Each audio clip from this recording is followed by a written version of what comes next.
ਸਤਨਾਮ ਸ੍ਰੀ ਵਾਹਿਗੁਰੂ ਸਾਹਿਬ ਜੀ।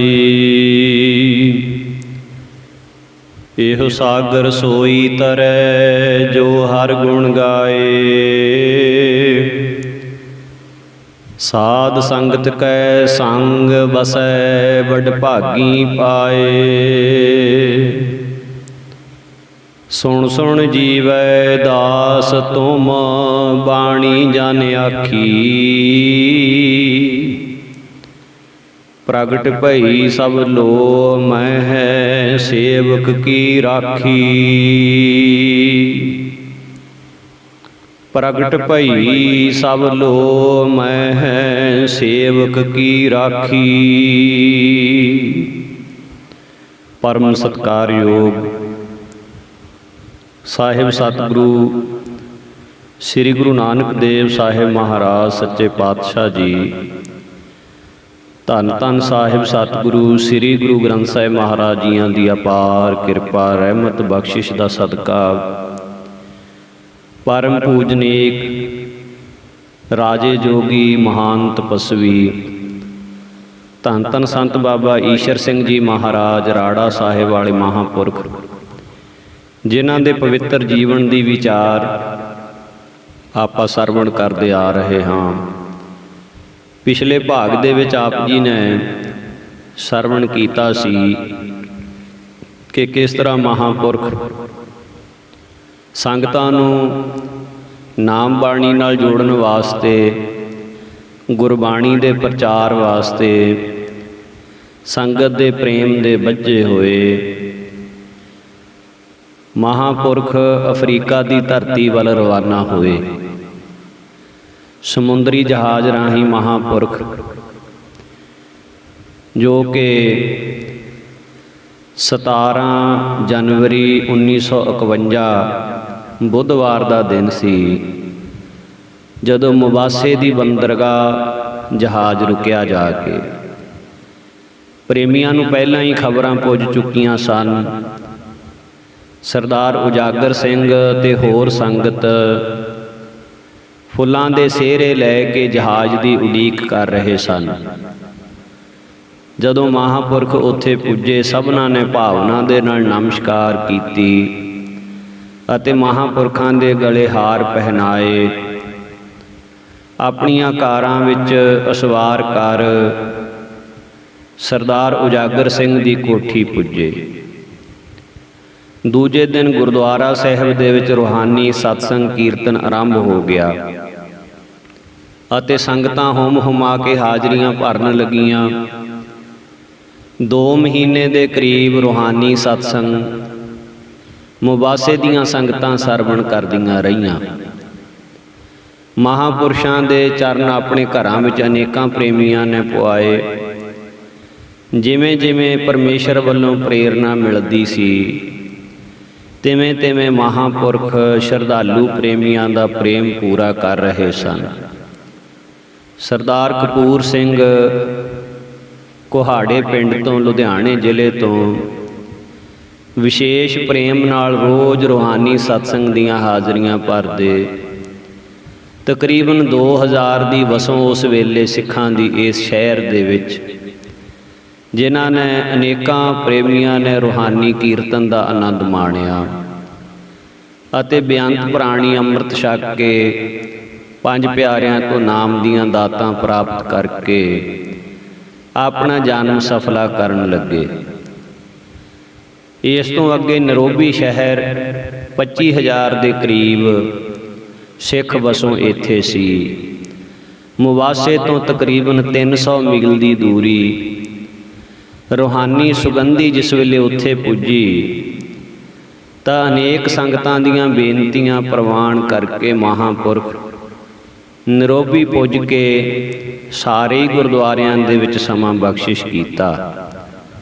ਸੰਗਤਾਂ ਰਸ ਭਿੰਨਾ ਕੀਰਤਨ ਸਰਵਣ ਕਰਕੇ ਅਤੇ ਗੁਰਮਤਿ ਦੇ ਸਿਧਾਂਤਾਂ ਤੋਂ ਜਾਣੂ ਹੋ ਕੇ ਬਹੁਤ ਹੀ ਪ੍ਰਭਾਵਿਤ ਹੋਈਆਂ। ਸਰਦਾਰ ਹਰਭਜਨ ਸਿੰਘ ਇੰਸਪੈਕਟਰ CID, ਜੋ ਮਹਾਂਪੁਰਸ਼ਾਂ ਦੀ ਨਿਗਰਾਨੀ ਲਈ ਸਰਕਾਰ ਨੇ ਨਿਯਤ ਕੀਤਾ ਸੀ, ਕਮਾਏ ਹੋਏ ਸ਼ਬਦ ਬਾਣਾਂ ਦੇ ਨਾਲ ਵਿੰਨ੍ਹਿਆ ਗਿਆ। ਮਹਾਂਪੁਰਸ਼ਾਂ ਨੂੰ ਸੱਚੋ ਸੱਚ ਦੱਸ ਕੇ ਸ਼ਰਧਾ ਨਾਲ ਭਰ ਗਏ ਅਤੇ ਆਪਣੇ ਘਰੀਂ ਚਰਨ ਪੁਆਏ। ਨਰੋਬੀ ਦੇ ਵਿੱਚ ਪ੍ਰੇਮੀ ਤਾਂ ਬਹੁਤ ਸਨ, ਪਰ ਕੁਝ ਕੁ ਦਾ ਇੱਥੇ ਜ਼ਿਕਰ ਕਰਨਾ ਅਵਸ਼ਕ ਹੈ। ਸਰਦਾਰ ਠਾਕਰ ਸਿੰਘ ਜੀ ਮੁਕੰਦਪੁਰ ਵਾਲੇ, ਜਿਨ੍ਹਾਂ ਨੇ ਮਹਾਂਪੁਰਖਾਂ ਵਾਸਤੇ ਕਾਲੇ ਰੰਗ ਦੀ ਐਚਕਨ ਬਣਵਾਈ ਤੇ ਮਹਾਂਪੁਰਸ਼ਾਂ ਪਾਸ ਬੇਨਤੀ ਕਰਕੇ ਉਹ ਐਚਕਨ ਪਵਾ ਕੇ ਫੋਟੋ ਲਹਾਈ, ਯਾਦਗਾਰ ਵਜੋਂ ਆਪਣੇ ਪਾਸ ਰੱਖੀ। ਉਹ ਵੀ ਹੁਣ ਮੌਜੂਦਾ ਸਮੇਂ ਦੇ ਵਿੱਚ ਉਹਨਾਂ ਦਾ ਪਰਿਵਾਰ ਇੰਗਲੈਂਡ ਵਸਿਆ ਹੋਇਆ ਹੈ। ਇਸ ਤਰ੍ਹਾਂ ਬੰਗਿਆਂ ਦੇ ਲਾਗੇ ਰਸੂਲਪੁਰ ਨਗਰ ਦੇ ਲੱਕੜੀ ਵਾਲੇ ਸਰਦਾਰ ਅਮਰ ਸਿੰਘ, ਇਹਨਾਂ ਨੇ ਆਪਣੇ ਸ਼ਹਿਰ ਠੀਕਾ ਦੇ ਵਿੱਚ ਆਪਣੇ ਘਰ ਚਰਨ ਪਵਾ ਕੇ ਇੱਕ ਦਿਨ ਦਾ ਦੀਵਾਨ ਉੱਥੇ ਲਵਾਇਆ। ਇਸ ਤਰ੍ਹਾਂ ਹੋਰ ਵੀ ਬਹੁਤ ਪ੍ਰੇਮੀ, ਸਰਦਾਰ ਮੋਹਨ ਸਿੰਘ ਹੱਲੂਵਾਲ ਵਾਲੇ, ਸਰਹਾਲ ਕਲਾਂ ਵਾਲੇ ਮੋਹਨ ਸਿੰਘ, ਸੋ ਇਸ ਪ੍ਰਕਾਰ ਸਰਦਾਰ ਗੁਰਬਚਨ ਸਿੰਘ ਡਾਲੇ ਚੱਕ, ਸੋ ਇਸੇ ਪ੍ਰਕਾਰ ਹੋਰ ਵੀ ਬੜੇ ਪ੍ਰੇਮੀ, ਜਿਨ੍ਹਾਂ ਨੇ ਮਹਾਂਪੁਰਖਾਂ ਦੇ ਦਰਸ਼ਨ ਦੀਦਾਰ ਕੀਤੇ ਅਤੇ ਲਾਹਾ ਪ੍ਰਾਪਤ ਕੀਤਾ। ਅਫਰੀਕਾ ਦੇ ਨਰੋਬੀ ਸ਼ਹਿਰ ਦੇ ਦੀਵਾਨਾਂ ਸਮੇਂ ਇੱਕ ਨਾਸਤਕ ਖਿਆਲਾਂ ਦਾ ਸੱਜਣ, ਜੋ ਕਿ ਪਿੱਛੋਂ ਲੁਧਿਆਣੇ ਜ਼ਿਲ੍ਹੇ ਦਾ ਸੀ, ਸੰਤ ਜੀ ਮਹਾਰਾਜ ਨੂੰ ਕਹਿਣ ਲੱਗਾ ਕਿ ਜੋ ਧਾਰਮਿਕ ਗ੍ਰੰਥਾਂ ਦੇ ਵਿੱਚ ਸਾਧ ਸੰਤ ਜਾਂ ਸਤਿਪੁਰਸ਼ਾਂ ਦੀ ਮਹਿਮਾ ਆਉਂਦੀ ਹੈ, ਉਹ ਤਾਂ ਕੇਵਲ ਤਿਆਗੀ ਲੋਕਾਂ ਵੱਲ, ਵਿਰਕਤਾਂ ਵੱਲ ਇਸ਼ਾਰਾ ਹੈ। ਫਕੀਰ ਤਾਂ ਕਹਿੰਦੇ ਹੀ ਉਸ ਨੂੰ ਹਨ ਜਿਸ ਦੇ ਸਿਰ ਤੇ ਟੋਪੀ ਹੋਵੇ, ਗਲ ਵਿੱਚ ਗੋਦੜੀ ਪਾਈ ਹੋਵੇ, ਜੋ ਕੀਮਤੀ ਵਸਤਰ ਪਹਿਨ ਕੇ ਬਾਦਸ਼ਾਹਾਂ ਵਾਲਾ ਲਿਬਾਸ ਰੱਖਦੇ ਹਨ, ਉਹ ਸੰਤ ਕਿਵੇਂ ਹੋ ਸਕਦੇ ਹਨ? ਤਾਂ ਹਜ਼ੂਰ ਮਹਾਰਾਜ ਮੁਸਕਰਾ ਕੇ ਕਹਿਣ ਲੱਗੇ ਕਿ ਗੁਰਮੁਖ ਜੀ, ਸਾਧੂ ਕਿਸੇ ਭੇਖ ਜਾਂ ਲਿਬਾਸ ਦਾ ਨਾਮ ਨਹੀਂ ਹੈ। ਸਾਧੂ ਤਾਂ ਪਰਮੇਸ਼ਰ ਦੇ ਨਾਲ ਮਿਲੇ ਹੋਏ ਨੂੰ ਕਹਿੰਦੇ ਹਨ। ਸਰੀਰ 'ਤੇ ਸੁਆਹ ਮਲ ਲੈਣੀ ਜਾਂ ਅਲਫ ਨਗਨ ਰਹਿਣਾ, ਅਥਵਾ ਸਰੀਰ ਦੇ ਚਫੇਰੇ ਬੁੱਕ ਲੀਰਾਂ ਦਾ ਲਟਕਣਾ, ਮੰਗ ਕੇ ਖਾਣਾ, ਰੋਹੀਆਂ 'ਚ ਫਿਰਦੇ ਰਹਿਣਾ, ਇਸ ਚੀਜ਼ ਦਾ ਸਾਧੂ ਪੁਣੇ ਦੇ ਨਾਲ ਕੋਈ ਸੰਬੰਧ ਨਹੀਂ ਹੈ। ਇਹੋ ਜਿਹਾ ਜੇ ਅੰਦਰੋਂ ਸ਼ੁੱਧ ਨਹੀਂ ਹੈ ਤਾਂ ਕੇਵਲ ਭੇਖੀ ਪੁਰਸ਼ ਹੈ। ਗੁਰੂ ਘਰ ਵਿੱਚ ਤਾਂ ਸਤਿਗੁਰਾਂ ਨੇ ਸਿੱਖ ਨੂੰ ਰਾਜਾ ਜੋਗੀ ਬਣਾਇਆ ਹੈ। ਗੁਰੂ ਨਾਨਕ ਦੇ ਮੱਤ ਦੇ ਵਿੱਚ ਨਿਰਮਲ ਕਰਨੀ ਵਾਲੇ ਦਾ ਨਾਮ ਸਾਧੂ ਹੈ, ਚਾਹੇ ਉਹ ਗ੍ਰਸਤੀ ਹੈ, ਚਾਹੇ ਤਿਆਗੀ ਮਹਾਤਮਾ ਹੈ। ਉਹ ਭਾਵੇਂ ਆਪਣੇ ਸਰੀਰ 'ਤੇ ਰੇਸ਼ਮੀ ਵਸਤਰ ਪਹਿਨੇ, ਤਿੱਲੇਦਾਰ ਜੋੜਾ ਪਾਵੇ, ਚੰਗੀਆਂ ਕੋਠੀਆਂ ਵਿੱਚ ਰਹੇ, ਕਾਰਾਂ ਦੀ ਸਵਾਰੀ ਕਰੇ, ਪਰ ਹਾਂ ਇਹ ਗੱਲ ਹੈ ਵੀ ਉਸ ਦੇ ਅੰਦਰ ਕਿਸੇ ਵੀ ਚੀਜ਼ ਦੀ ਪਕੜ ਨਾ ਹੋਵੇ। ਜਿਹੜਾ ਅੰਦਰਲਾ ਤਿਆਗ, ਇਹੀ ਅਸਲੀ ਤਿਆਗ ਹੈ। ਬਾਹਰੋਂ ਪਦਾਰਥ ਤਿਆਗ ਦੇਣੇ, ਪਰ ਅੰਦਰ ਉਹਨਾਂ ਪਦਾਰਥਾਂ ਦੀ ਖਿੱਚ ਰਹਿਣੀ, ਇਹ ਕੋਈ ਤਿਆਗ ਨਾ ਹੋਇਆ। ਸਾਡੇ ਗੁਰੂ ਸਾਹਿਬ ਦਸ਼ਮੇਸ਼ ਪਿਤਾ ਗੁਰੂ ਗੋਬਿੰਦ ਸਿੰਘ ਸਾਹਿਬ 1.25 ਲੱਖ ਦੀ ਕੀਮਤ ਦਾ ਘੋੜਾ ਹੁੰਦਾ ਸੀ, 50,000 ਦੀ ਕੀਮਤ ਦਾ ਜੋੜਾ ਪਹਿਨਦੇ ਸਨ, 2.5 ਲੱਖ ਦੀ ਕੀਮਤ ਦਾ ਤੰਬੂ ਜੋ ਕਾਬਲ 'ਚੋਂ ਬਣ ਕੇ ਆਇਆ। ਇਹ ਉਸ ਸਮੇਂ ਦੇ ਭਾਅ ਦੀ ਗੱਲ ਹੈ। ਹੁਣ ਅੱਜ ਕੱਲ੍ਹ ਤਾਂ ਹੋਰ ਵੀ ਮਹਿੰਗਾਈ ਦਾ ਜ਼ਮਾਨਾ ਹੈ। ਹਰੇਕ ਚੀਜ਼ ਦੀ ਕੀਮਤ ਉਸ ਵੇਲੇ ਨਾਲੋਂ ਕਈ 100 ਗੁਣਾ ਜ਼ਿਆਦਾ ਵੱਧ ਗਈ ਹੈ। ਸਤਿਗੁਰਾਂ ਨੇ ਸਿੱਖ ਨੂੰ ਭਿਖਾਰੀ ਨਹੀਂ ਬਣਾਇਆ, ਦਾਤਾ ਬਣਾਇਆ ਹੈ। ਸਿੱਖ ਰਾਜਾ ਜੋਗੀ ਹੈ। ਸਾਧੂਆਂ ਦੇ ਡੇਰਿਆਂ ਵਿੱਚ ਲੰਗਰ ਚੱਲਦੇ ਹਨ, ਰਿਹਾਇਸ਼ ਮਿਲਦੀ ਹੈ, ਕਥਾ ਕੀਰਤਨ ਭਜਨ ਸਿਮਰਨ ਦਾ ਪ੍ਰਵਾਹ ਚੱਲਦਾ ਹੈ। ਸੋ ਬਾਹਰਲੀ ਕਿਰਿਆ ਦੇ ਨਾਲ ਅੰਦਰਲੀ ਅਵਸਥਾ ਦਾ ਕੋਈ ਫਰਕ ਨਹੀਂ ਪੈਂਦਾ। ਜੇ ਬਾਹਰਲੀ ਕਿਰਿਆ ਤਿਆਗੀਆਂ ਵਾਲੀ ਹੈ, ਅੰਦਰ ਪਕੜ ਹੈ, ਤਾਂ ਫਿਰ ਬਾਹਰਲਾ ਤਿਆਗ ਕੀ ਕਰੇਗਾ? ਬਾਹਰ ਭਾਵੇਂ ਕਿਤਨਾ ਵੀ ਪਸਾਰਾ ਪਸਰਿਆ ਹੋਇਆ ਹੈ, ਜੇ ਅੰਦਰ ਪਕੜ ਨਹੀਂ ਹੈ ਤਾਂ ਫਿਰ ਸਭ ਕੁਝ ਦੇ ਵਿੱਚ ਰਹਿੰਦਿਆਂ ਹੋਇਆਂ ਵੀ ਤਿਆਗੀ ਹੈ। ਸੋ ਇਹ ਰੂਹਾਨੀ ਬਚਨ ਮਹਾਂਪੁਰਖਾਂ ਦੇ ਮੁਖ ਤੋਂ ਜਦੋਂ ਇਸ ਬੰਦੇ ਨੇ ਸੁਣੇ, ਉਹਨੂੰ ਕੋਈ ਗੱਲ ਨਾ ਆਈ ਤੇ ਉਹ ਚੁੱਪ ਹੋ ਗਿਆ।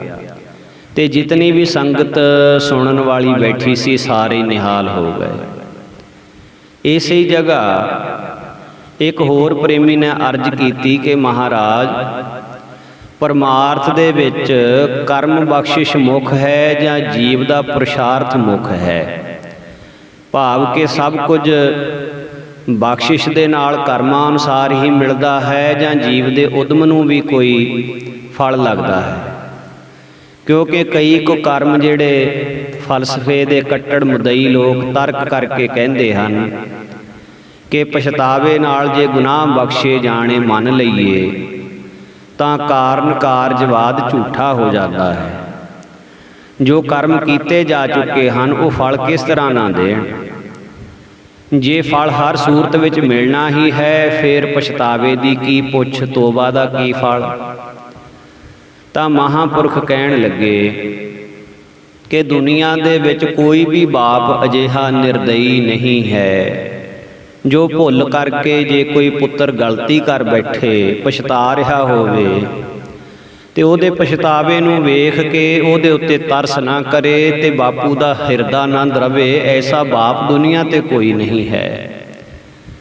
ਪਰ ਜੇ ਦਿਲਾਂ ਦੀ ਦੁਨੀਆ ਤੋਂ ਬਾਹਰ ਖਲੋਤੇ ਜਜ਼ਬਿਆਂ ਤੋਂ ਇਨਕਾਰੀ ਬੁੱਧੀ ਮੰਡਲ ਦੀ ਖੁਸ਼ਕ ਗੱਲ ਨੂੰ ਵੀ ਲੈ ਲਈਏ ਤਾਂ ਵੀ ਕੋਈ ਔਕੜ ਨਹੀਂ ਆਉਂਦੀ।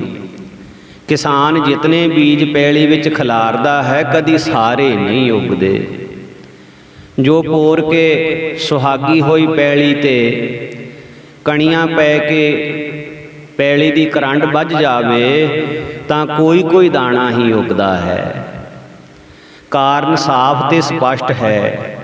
ਭਾਵੇਂ ਦਾਣਿਆਂ ਵਿੱਚ ਉੱਗਣ ਸ਼ਕਤੀ ਸੀ, ਪਰ ਕਰੰਡੀ ਹੋਈ ਧਰਤੀ ਕਰੜੀ ਤਹਿ ਨੂੰ ਪਾੜ ਕੇ ਉਤਾਂਹ ਨਿਕਲਣ ਦਾ ਬਲ ਅੰਕੁਰ ਦੇ ਵਿੱਚ ਨਹੀਂ ਸੀ, ਜਿਸ ਕਰਕੇ ਦਾਣੇ ਫਲਦੇ ਨਹੀਂ ਹਨ, ਵਿੱਚ ਹੀ ਗਲ ਸੜ ਜਾਂਦੇ ਹਨ। ਇਸੇ ਤਰ੍ਹਾਂ ਹੀ ਅਕਸਰ ਦੁਨੀਆ ਦੇ ਵਿੱਚ ਜਦ ਮਨਾਂ ਦੀਆਂ ਪੈਲੀਆਂ ਤੇ ਪਛਤਾਵੇ ਦੇ ਅਥਰੂਆਂ ਦੀਆਂ ਕਣੀਆਂ ਪੈ ਜਾਂਦੀਆਂ ਹਨ ਤਾਂ ਕਰੰਡ ਧਰਤੀ ਕਰਮਾਂ ਦਾ ਬੀਜ ਫਿਰ ਉੱਥੇ ਉੱਗ ਨਹੀਂ ਸਕਦਾ। ਵੈਸੇ ਵੀ ਤਾਂ ਕਰਮਾਂ ਦਾ ਮੁੱਦਈ ਮੰਨਦਾ ਹੈ ਕਿ ਕਰਮ ਖੁਦ ਫਲ ਨਹੀਂ ਦਿੰਦੇ, ਉਹਨਾਂ ਦਾ ਸੰਸਕਾਰ ਫਲਦਾ ਹੈ। ਸਭ ਤੋਂ ਵੱਡੀ ਯਾਦ ਰੱਖਣ ਵਾਲੀ ਗੱਲ ਤਾਂ ਇਹ ਹੈ ਕਿ ਪਰਮੇਸ਼ਵਰ ਨੂੰ ਹਰ ਸਮੇਂ ਚੇਤੇ ਰੱਖੋ, ਕਿਉਂਕਿ ਪ੍ਰਭੂ ਨੂੰ ਭੁੱਲ ਜਾਣਾ ਹੀ ਸਭ ਤੋਂ ਵੱਡੀ ਬਦਕਿਸਮਤੀ ਹੁੰਦੀ ਹੈ। ਪਰ ਇਹ ਭੁੱਲਣਾ ਕਿ ਮੈਂ ਉਸ ਨੂੰ ਭੁੱਲ ਗਿਆ ਹਾਂ ਅਤ ਦਰਜੇ ਦੀ ਮੰਦਭਾਗਤਾ ਹੈ। ਨਾ ਜਾਣਨਾ ਵੀ ਬੁਰਾ ਹੈ, ਪਰ ਇਹ ਨਾ ਜਾਣਨਾ ਕਿ ਮੈਂ ਨਾਵਾਕਫ ਹਾਂ ਬਹੁਤ ਹੀ ਮੰਦਾ ਹੈ। ਜਾਣਨਾ ਪਰ ਇਹ ਸਮਝਣਾ ਕਿ ਮੈਂ ਨਹੀਂ ਜਾਣਦਾ, ਇਹੀ ਭਲਾਈ ਦਾ ਰਸਤਾ ਹੈ। ਅਜਿਹੇ ਲੋਕ ਹੀ ਪਛਤਾਵਾ ਕਰਦੇ ਹਨ ਤੇ ਉਹਨਾਂ ਦੇ ਉੱਤੇ ਮਿਹਰਾਂ ਹੁੰਦੀਆਂ ਹਨ। ਭੁੱਲੀ ਪਈ ਨੂੰ ਬੇਸ਼ੱਕ ਭੁੱਲਿਆ ਰਹਿਣ ਦੇ, ਪਰ ਜੁਦਾਈ ਦੀ ਕਸਕ ਸੀਨੇ ਵਿੱਚ ਪੈਂਦੀ ਰਹੇ। ਜੇ ਨਹੀਂ ਮਿਲਣਾ ਤਾਂ ਨਾ ਮਿਲੇ, ਪਰ ਦਿਲ ਵਿਹੜੇ ਤੁਹਾਡੇ ਪੈਰ ਨਹੀਂ ਪਏ, ਇਹ ਤਾਂ ਪ੍ਰਤੀਤ ਹੋਣ ਦਿਓ। ਨਾ ਜਾਣੇ, ਪਰ ਇਹ ਨਾ ਜਾਣੇ ਕਿ ਉਹ ਕੁਝ ਵੀ ਨਾ ਜਾਣੇ। ਅਹਿਮਕ ਹੈ ਉਸ ਦਾ ਛੱਡ ਖਹਿੜਾ, ਕਹਿੰਦੇ ਸੁਗੜ ਸਿਆਣੇ। ਨਾ ਜਾਣੇ, ਇਹ ਜਾਣੇ ਕਿ ਉਹ ਕੁਝ ਵੀ ਨਾ ਜਾਣੇ। ਸਦਾ ਹੈ ਉਸ ਨੂੰ ਸਿਖਾਲ ਦੇ ਜੋ ਚੰਗੀ ਮਨ ਭਾਣੇ। ਜੇ ਤੈਨੂੰ ਹਾਂ ਭੁੱਲੀ ਪ੍ਰੀਤਮ, ਭੁੱਲੀ ਪਈ ਹੀ ਰਹਿਣ ਦੇ, ਪਰ ਬਿਰਹੋਂ ਦੀ ਪੀੜਾ ਸੰਧੀ ਦਿਲ ਵਿੱਚ ਕਰਕੇ ਪੈਣ ਦੇ। ਜੇ ਮੈਨੂੰ ਨਾ ਮਿਲਣਾ ਲੋੜੋਂ, ਖੁਸ਼ੀ ਰਹੋ ਨਾ ਮਿਲਿਓ, ਪਰ ਮਨ ਮੰਦਰ ਪਰ ਪੈਰ ਨਹੀਂ ਪਾਏ, ਦਿਲ ਵਿੱਚ ਵਹਿਣ ਵਹਿਣ ਦੇ। ਇਹ ਬਚਨ ਸੁਣ ਕੇ ਉਸਦਾ ਮਨ ਬੜਾ ਪ੍ਰਸੰਨ ਹੋਇਆ ਕਿ ਜੇ ਪਰਮੇਸ਼ਰ ਨਹੀਂ ਵੀ ਮਿਲਿਆ ਤੇ ਪਰਮੇਸ਼ਰ ਦੀ ਯਾਦ ਤਾਂ ਅੰਦਰ ਆਈ ਹੈ ਨਾ। ਪਰਮੇਸ਼ਰ ਨੇ ਆਪਣੇ ਯਾਦ ਰੂਪ ਹੋ ਕੇ ਤਾਂ ਅੰਦਰ ਚਰਨ ਪਾਏ ਹਨ ਨਾ। ਸੋ ਇਸ ਪ੍ਰਕਾਰ ਜਗਿਆਸੂ ਜਨਾਂ ਦੇ ਮਨਾਂ ਨੂੰ ਠੰਡ ਪਾਉਂਦੇ ਹੋਏ ਮਹਾਂਪੁਰਖ ਨਿਰੋਬੀ ਦੇ ਇਲਾਕੇ ਦੇ ਵਿੱਚ ਸੋ ਦੀਵਾਨ ਲਗਾਉਂਦੇ ਹਨ। ਆਪੋ ਆਪਣੇ ਇਲਾਕੇ ਤੇ ਕੌਮਾਂ ਨੇ ਗੁਰਦੁਆਰੇ ਸਾਹਿਬ ਬਣਾਏ ਹੋਏ ਸਨ। ਸਾਰਿਆਂ ਵਿੱਚ ਇੱਥੇ ਆਪ ਜੀ ਨੇ ਕੀਰਤਨ ਕੀਤਾ। ਸਭ ਤੋਂ ਪਹਿਲਾਂ ਰਾਮਗੜੀਆ ਗੁਰਦੁਆਰੇ ਦੇ ਪ੍ਰਬੰਧਕਾਂ ਨੇ ਬੇਨਤੀ ਕਰਕੇ ਸਮਾਂ ਲਿਆ। ਨਰੋਬੀ ਦੇ ਦੀਵਾਨਾਂ ਸਮੇਂ ਜਦੋਂ ਹਜੂਰ ਸ਼ਰਧਾਲੂ ਪ੍ਰੇਮੀਆਂ ਦੇ ਘਰੀਂ ਚਰਨ ਪਾਉਂਦੇ, ਉਸ ਵਕਤ ਇੱਕ ਬੀਬੀ ਪਿਆਰੋ ਉਹਨੇ ਬੇਨਤੀ ਕੀਤੀ, ਦਾਤਾ ਕਿਰਪਾ ਕਰਕੇ ਮੇਰੇ ਘਰ ਵਿੱਚ ਵੀ ਚਰਨ ਪਾਓ। ਸੰਤ ਜੀ ਨੇ ਇਸ ਦੀ ਬੇਨਤੀ ਪ੍ਰਵਾਨ ਕਰ ਲਈ। ਜਦੋਂ ਇਸ ਦੇ ਘਰ ਵਿੱਚ ਗਏ ਤਾਂ ਇਸ ਦੇ ਲੜਕੇ ਅਰਜਨ ਸਿੰਘ ਨੇ ਨਮਸਕਾਰ ਕਰਨ ਤੋਂ ਬਾਅਦ ਅਰਜ਼ ਕੀਤੀ, ਗਰੀਬ ਨਵਾਜ, ਅੱਗੇ ਪਰਲੋਕ ਵਿੱਚ ਗਿਆ ਚੰਗੇ ਮਾੜੇ ਤੇ ਬੁਰੇ ਭਲੇ ਦੀ ਪਛਾਣ ਕਿਵੇਂ ਹੁੰਦੀ ਹੈ? ਅਰਥਾਤ ਧਰਮ ਰਾਜੇ ਨੂੰ ਕਿਵੇਂ ਪਤਾ ਲੱਗਦਾ ਹੈ? ਆਪ ਜੀ ਨੇ ਉੱਤਰ ਦਿੱਤਾ ਕਿ ਅੱਗੇ ਪਰਲੋਕ ਵਿੱਚ ਜੀਵ ਦੇ ਸ਼ੁਭ ਅਸ਼ੁਭ ਕਰਮਾਂ ਦਾ ਹਿਸਾਬ ਸੱਚ ਦੀ ਤੱਕੜੀ ਤੇ ਰੱਖ ਕੇ ਤੋਲਿਆ ਜਾਂਦਾ ਹੈ। ਮਹਾਰਾਜ ਫਰਮਾਨ ਕਰਦੇ ਹਨ, ਓਥੈ ਸੱਚੇ ਹੀ ਸੱਚ ਨਿਬੜੈ, ਚੁਣ ਵੱਖ ਕੱਢੇ ਜਜਮਾਲਿਆ। ਇੱਥੇ ਇਸ ਦੇ ਕੀਤੇ ਸ਼ੁਭ ਅਤੇ ਸ਼ੁਭ ਕਰਮਾਂ ਦੇ ਜੋ ਅੰਦਰ ਖਿਆਲ ਬਣਦੇ ਹਨ, ਜਿਨ੍ਹਾਂ ਅਨੁਸਾਰ ਇਹ ਚੰਗਾ ਮਾੜਾ ਅਧਿਆਸ ਕਰਦਾ ਹੈ, ਇਸ ਦੇ ਮਨ ਦੇ ਫੁਰਨੇ ਅਨੁਸਾਰ ਆਪੇ ਹੀ ਪਤਾ ਲੱਗ ਜਾਂਦਾ ਹੈ ਕਿ ਮੇਰੇ ਮਨ ਦੀ ਰੌ ਕਿਸ ਪਾਸੇ ਵੱਲ ਜਾਂਦੀ ਹੈ। ਸੋ ਮਤਾਂ ਕੋਈ ਇਹ ਕਹੇ ਕਿ ਮੇਰੇ ਕਰਮਾਂ ਦਾ ਅੱਗੇ ਪਰਲੋਕ ਵਿੱਚ ਗਿਆ ਪਤਾ ਨਹੀਂ ਲੱਗੇਗਾ, ਇਹ ਤਾਂ ਆਪਣੇ ਆਪ ਨੂੰ ਧੋਖਾ ਦੇਣ ਵਾਲੀ ਗੱਲ ਹੈ। ਜੇ ਕੋਈ ਕਹੇ ਵੀ ਮੇਰੇ ਕਰਮਾਂ ਦਾ ਅੱਗੇ ਜਾ ਕੇ ਕਿਵੇਂ ਪਤਾ ਲੱਗ ਜਾਏਗਾ। ਲੇਖੈ ਬੋਲਣ ਬੋਲਣਾ, ਲੇਖੈ ਖਾਣਾ ਖਾਓ, ਲੇਖੈ ਵਾਟ ਚਲਾਈਆ, ਲੇਖੈ ਸੁਣ ਵੇਖਾਓ, ਲੇਖੈ ਸਾਹ ਲਵਾਈਐ, ਪੜ੍ਹ ਕੇ ਪੁੱਛਣ ਜਾਓ। ਜੋ ਬੋਲਦੇ ਹਾਂ ਇਹ ਵੀ ਲਿਖਿਆ ਜਾਂਦਾ ਹੈ, ਜੋ ਛਕ ਰਹੇ ਹਾਂ ਇਹ ਵੀ ਲੇਖੇ ਵਿੱਚ ਹੈ, ਤੁਰਨਾ ਫਿਰਨਾ ਇਹ ਵੀ ਲੇਖੇ ਵਿੱਚ ਹੈ, ਹੋਰ ਤਾਂ ਕੀ ਜੋ ਸਾਹ ਲੈ ਰਹੇ ਹਾਂ ਇਹ ਵੀ ਲੇਖੇ ਵਿੱਚ ਹੈ, ਇਹ ਵੀ ਲਿਖਿਆ ਜਾ ਰਿਹਾ ਹੈ। ਜੇ ਕਿਸੇ ਨੇ ਸਤਿਪੁਰਸ਼ਾਂ ਦੀ ਸੰਗਤ ਕੀਤੀ, ਉਹਨਾਂ ਦੇ ਵਚਨਾਂ ਤੇ ਚੱਲਿਆ, ਉਹਨਾਂ ਦਾ ਤਾਂ ਅੱਗੇ ਜਾ ਕੇ ਜ਼ਰੂਰ ਹੀ ਭਲਾ ਹੋ ਜਾਣਾ ਹੈ। ਸੋ ਇਸ ਪ੍ਰਕਾਰ ਮਹਾਂਪੁਰਖ ਕਹਿੰਦੇ, ਭਾਵੇਂ ਅੱਜ ਕੱਲ੍ਹ ਚੁਮਾਸੇ ਦਾ ਮੌਸਮ ਹੋਣ ਕਰਕੇ ਬਾਰਿਸ਼ ਪੈ ਰਹੀ ਹੈ, ਪਰ ਫਿਰ ਵੀ ਸੰਗਤ ਦਾ ਅਥਾਹ ਪਿਆਰ ਹੈ। ਕਈ ਪ੍ਰੇਮੀ ਤਾਂ ਬਿਨਾਂ ਨਾਗੇ ਤੋਂ ਸੰਗਤ ਦੇ ਵਿੱਚ ਆਉਂਦੇ ਹਨ। ਸਾਧ ਸੰਗ ਧਰਮ ਰਾਏ ਕਰੇ ਸੇਵਾ। ਜੇ ਕੋਈ ਸਾਧੂਆਂ ਦੀ ਸੰਗਤ ਕਰਦਾ ਹੈ ਤਾਂ ਧਰਮ ਰਾਜਾ ਉਹਨਾਂ ਦਾ ਸੇਵਾਦਾਰ ਬਣ ਕੇ ਸੇਵਾ ਕਰਦਾ ਹੈ। ਉਹ ਸੰਗਤ ਦੀ ਮਹਿਮਾ ਦੇ ਹੋਰ ਵੀ ਬਹੁਤ ਸਾਰੇ ਬਚਨ ਕਹੇ, ਜਿਹਨੂੰ ਸੁਣ ਕੇ ਉਹ ਪ੍ਰੇਮੀ ਤੇ ਹੋਰ ਨਾਲ ਦੀਆਂ ਸੰਗਤਾਂ ਸਾਰੇ ਬਹੁਤ ਪ੍ਰਸੰਨ ਹੋਏ। ਸੋ ਇਸ ਪ੍ਰਕਾਰ ਮਹਾਂਪੁਰਸ਼ਾਂ ਨੂੰ ਸੋ ਪਿਛਲੇ ਪ੍ਰੇਮੀਆਂ ਦੀ ਵੀ ਖਿੱਚ ਪੈ ਰਹੀ ਸੀ। ਬਿਨੇਮਈ ਪੱਤਰਕਾਵਾਂ ਹਰ ਰੋਜ਼ ਹੀ ਆ ਰਹੀਆਂ ਸਨ। ਕਈ ਕੁ ਸੱਜਣਾਂ ਦੀ ਅੰਤਰੀਵ ਸਹਾਇਤਾ ਕਰਨ ਲਈ ਕੁਝ ਕੁ ਸਮੇਂ ਵਾਸਤੇ ਜਥੇ ਦੇ ਸਿੰਘਾਂ ਦਾ ਮੌਨ ਰਖਵਾ ਕੇ ਹਜੂਰੀਏ ਸੇਵਾਦਾਰ ਦੇ ਨਾਲ ਹਵਾਈ ਜਹਾਜ਼ ਰਾਹੀਂ ਮਹਾਂਪੁਰਸ਼ 6 ਮਈ 1951 ਈਸਵੀ ਨੂੰ ਹਵਾਈ ਜਹਾਜ਼ ਰਾਹੀਂ ਦਿੱਲੀ ਦੇ ਹਵਾਈ ਅੱਡੇ ਤੇ ਉਤਰੇ ਆਏ। ਸਰਦਾਰ ਮੋਹਨ ਸਿੰਘ ਦੀ ਕਾਰ ਦੇ ਰਾਹੀਂ ਡੇਰੇ ਆਏ। ਸੋ ਜਿਵੇਂ ਪੂਰਬ ਵੱਲੋਂ ਇਹ ਦੂਜਾ ਸੂਰਜ ਪ੍ਰਗਟ ਹੋਇਆ ਜਾਣ ਕੇ ਜੋ ਦਿਲਾਂ ਦਾ ਅੰਧੇਰਾ ਦੂਰ ਕਰਦਾ ਹੈ, ਡੇਰੇ ਅਤੇ ਇਲਾਕੇ ਨਿਵਾਸੀ ਪ੍ਰੇਮੀਆਂ ਦੇ ਮਨ ਕਮਲਾਂ ਸਮਾਨ ਖਿੜ ਗਏ। ਦੋਵੇਂ ਮਹਾਂਪੁਰਖ ਸੰਤ ਕਿਸ਼ਨ ਸਿੰਘ ਜੀ ਮਹਾਰਾਜ ਤੇ ਸੰਤ ਈਸ਼ਰ ਸਿੰਘ ਜੀ ਮਹਾਰਾਜ ਪਰਸਪਰ ਬਹੁਤ ਪਿਆਰ ਨਾਲ ਮਿਲੇ, ਸੰਗਤ ਨੂੰ ਦਰਸ਼ਨ ਦਿਦਾਰੇ ਬਖਸ਼ੇ। ਕੁਛ ਦਿਨ ਫਿਰ ਮਹਾਂਪੁਰਸ਼ ਰੁਕੇ। ਫਿਰ 25 ਮਈ ਨੂੰ ਦੁਬਾਰਾ ਹਵਾਈ ਜਹਾਜ਼ ਰਾਹੀਂ ਵਾਪਸ ਅਫਰੀਕਾ ਚਲੇ ਗਏ। ਜਦੋਂ ਮਹਾਂਪੁਰਖ ਦੂਜੀ ਵਾਰ ਅਫਰੀਕਾ ਨੂੰ ਦਿੱਲੀ ਏਅਰਪੋਰਟ ਤੋਂ ਗਏ, ਉਸ ਸਮੇਂ ਦਿੱਲੀ ਏਅਰਪੋਰਟ 'ਤੇ ਇਤਨਾ ਜ਼ਿਆਦਾ ਇਕੱਠ ਹੋਇਆ ਕਿ ਸ਼ਰਧਾਲੂ ਪ੍ਰੇਮੀਆਂ ਨੇ ਜੋ ਦਰਸ਼ਨਾਂ ਵਾਸਤੇ ਆਏ ਜੰਗਲੇ ਵੀ ਤੋੜ ਦਿੱਤੇ। ਅੱਗੇ ਇਤਨਾ ਜ਼ਿਆਦਾ ਇਕੱਠ ਸਿਪਾਹੀਆਂ ਤੋਂ ਸਾਂਭਿਆ ਨਹੀਂ ਸੀ ਜਾ ਰਿਹਾ। ਸੋ ਐਸਾ ਪ੍ਰਭਾਵ ਸੀ ਮਹਾਂਪੁਰਖਾਂ ਦੇ ਪ੍ਰੇਮ ਦਾ।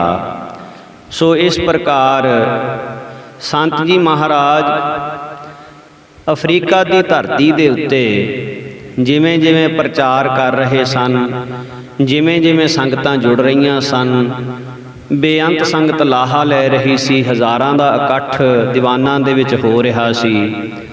ਪਰ ਗੁਰਬਾਣੀ ਦਾ ਫਰਮਾਨ ਹੈ ਕਿ ਸੱਚ ਦਾ ਸੂਰਜ ਜਦੋਂ ਚੜ੍ਹਦਾ ਹੈ ਤਾਂ ਅਗਿਆਨਤਾ ਦੇ ਹਨੇਰੇ ਦੇ ਵਿੱਚ ਫਸੇ ਰਹਿਣ ਵਾਲੇ ਜਿਹੜੇ ਉੱਲੂ ਬਿਰਤੀ ਸਮਾਨ ਲੋਕ ਹੁੰਦੇ ਹਨ, ਉਹਨਾਂ ਨੂੰ ਇਹ ਕੁਝ ਚੰਗਾ ਨਹੀਂ ਲੱਗਦਾ। ਭਾਵੇਂ ਕਿ ਗੁਰਬਾਣੀ ਕਹਿੰਦੀ ਹੈ, ਸੰਤ ਸਰਨ ਜੋ ਜਨ ਪਰੈ ਸੋ ਜਨ ਉਧਰਨਹਾਰ, ਸੰਤ ਕੀ ਨਿੰਦਾ ਨਾਨਕਾ ਬਹੁਰ ਬਹੁਰ ਅਵਤਾਰ। ਨਿੰਦਕ ਕੀ ਗਤ ਕਤਹੂ ਨਾਹੀ, ਖਸਮੇ ਏਵੈ ਭਾਣਾ, ਜੋ ਜੋ ਨਿੰਦ ਕਰੇ ਸੰਤਨ ਕੀ ਤਿਉ ਸੰਤਨ ਸੁਖ ਮਾਨਾ। ਮਹਾਂਪੁਰਖਾਂ ਨੂੰ ਤਾਂ ਕੋਈ ਫਰਕ ਨਹੀਂ ਪੈਂਦਾ ਇਹਨਾਂ ਗੱਲਾਂ ਦੇ ਨਾਲ। ਕੋਈ ਮੱਥਾ ਟੇਕੀ ਜਾਵੇ, ਕੋਈ ਨਿੰਦਿਆ ਕਰੀ ਜਾਵੇ, ਕੋਈ ਜੋ ਮਰਜ਼ੀ ਕਹੀ ਜਾਵੇ। ਪਰ ਜੋ ਜਗਿਆਸੂ ਲੋਕ ਹੁੰਦੇ ਨੇ, ਪ੍ਰੇਮੀ ਲੋਕ ਹੁੰਦੇ ਨੇ, ਉਹਨਾਂ ਦੇ ਹਿਰਦਿਆਂ ਨੂੰ ਬੜੀ ਠੇਸ ਪਹੁੰਚਦੀ ਹੈ ਜਦੋਂ ਕੋਈ ਉਹਨਾਂ ਦੇ ਪਿਆਰੇ ਮਹਾਂਪੁਰਖਾਂ ਨੂੰ ਮਾੜਾ ਬੋਲਦਾ ਹੈ। ਨਰੋਬੀ ਗਿਆ ਹਜੂਰ ਦਾ ਤੇਜ ਪ੍ਰਤਾਪ ਦੇਖ ਕੇ ਬੇਸਮਝ ਤੇ ਮੂਰਖ ਲੋਕ ਅਕਾਰਨ ਹੀ ਵਿਰੋਧ ਕਰਨ ਲੱਗ ਪਏ।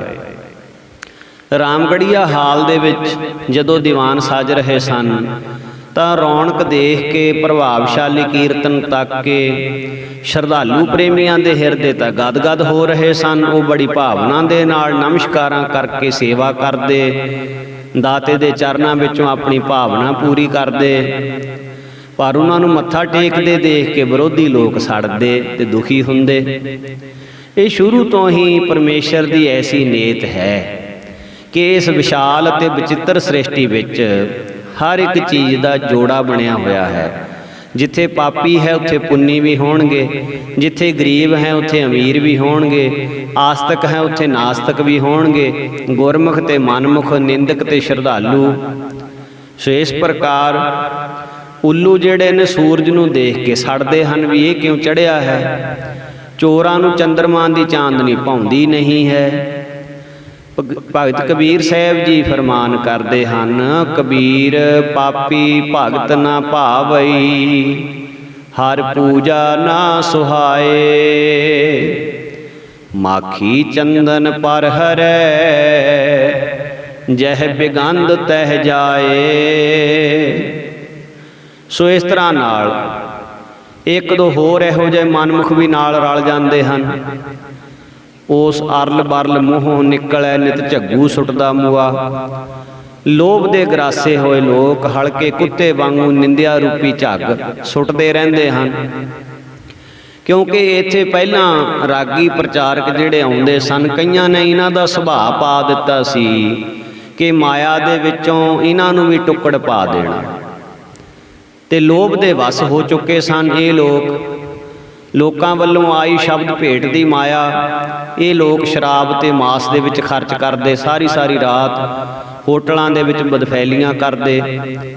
ਪਰ ਇਹ ਤਾਂ ਮਹਾਂਪੁਰਖਾਂ ਦਾ ਨਿਰਵਾਣ ਕੀਰਤਨ ਸੀ। ਇੱਥੇ ਤਾਂ ਮਾਇਆ ਵਾਲੀ ਤਾਂ ਗੱਲ ਹੀ ਕੋਈ ਨਹੀਂ ਸੀ।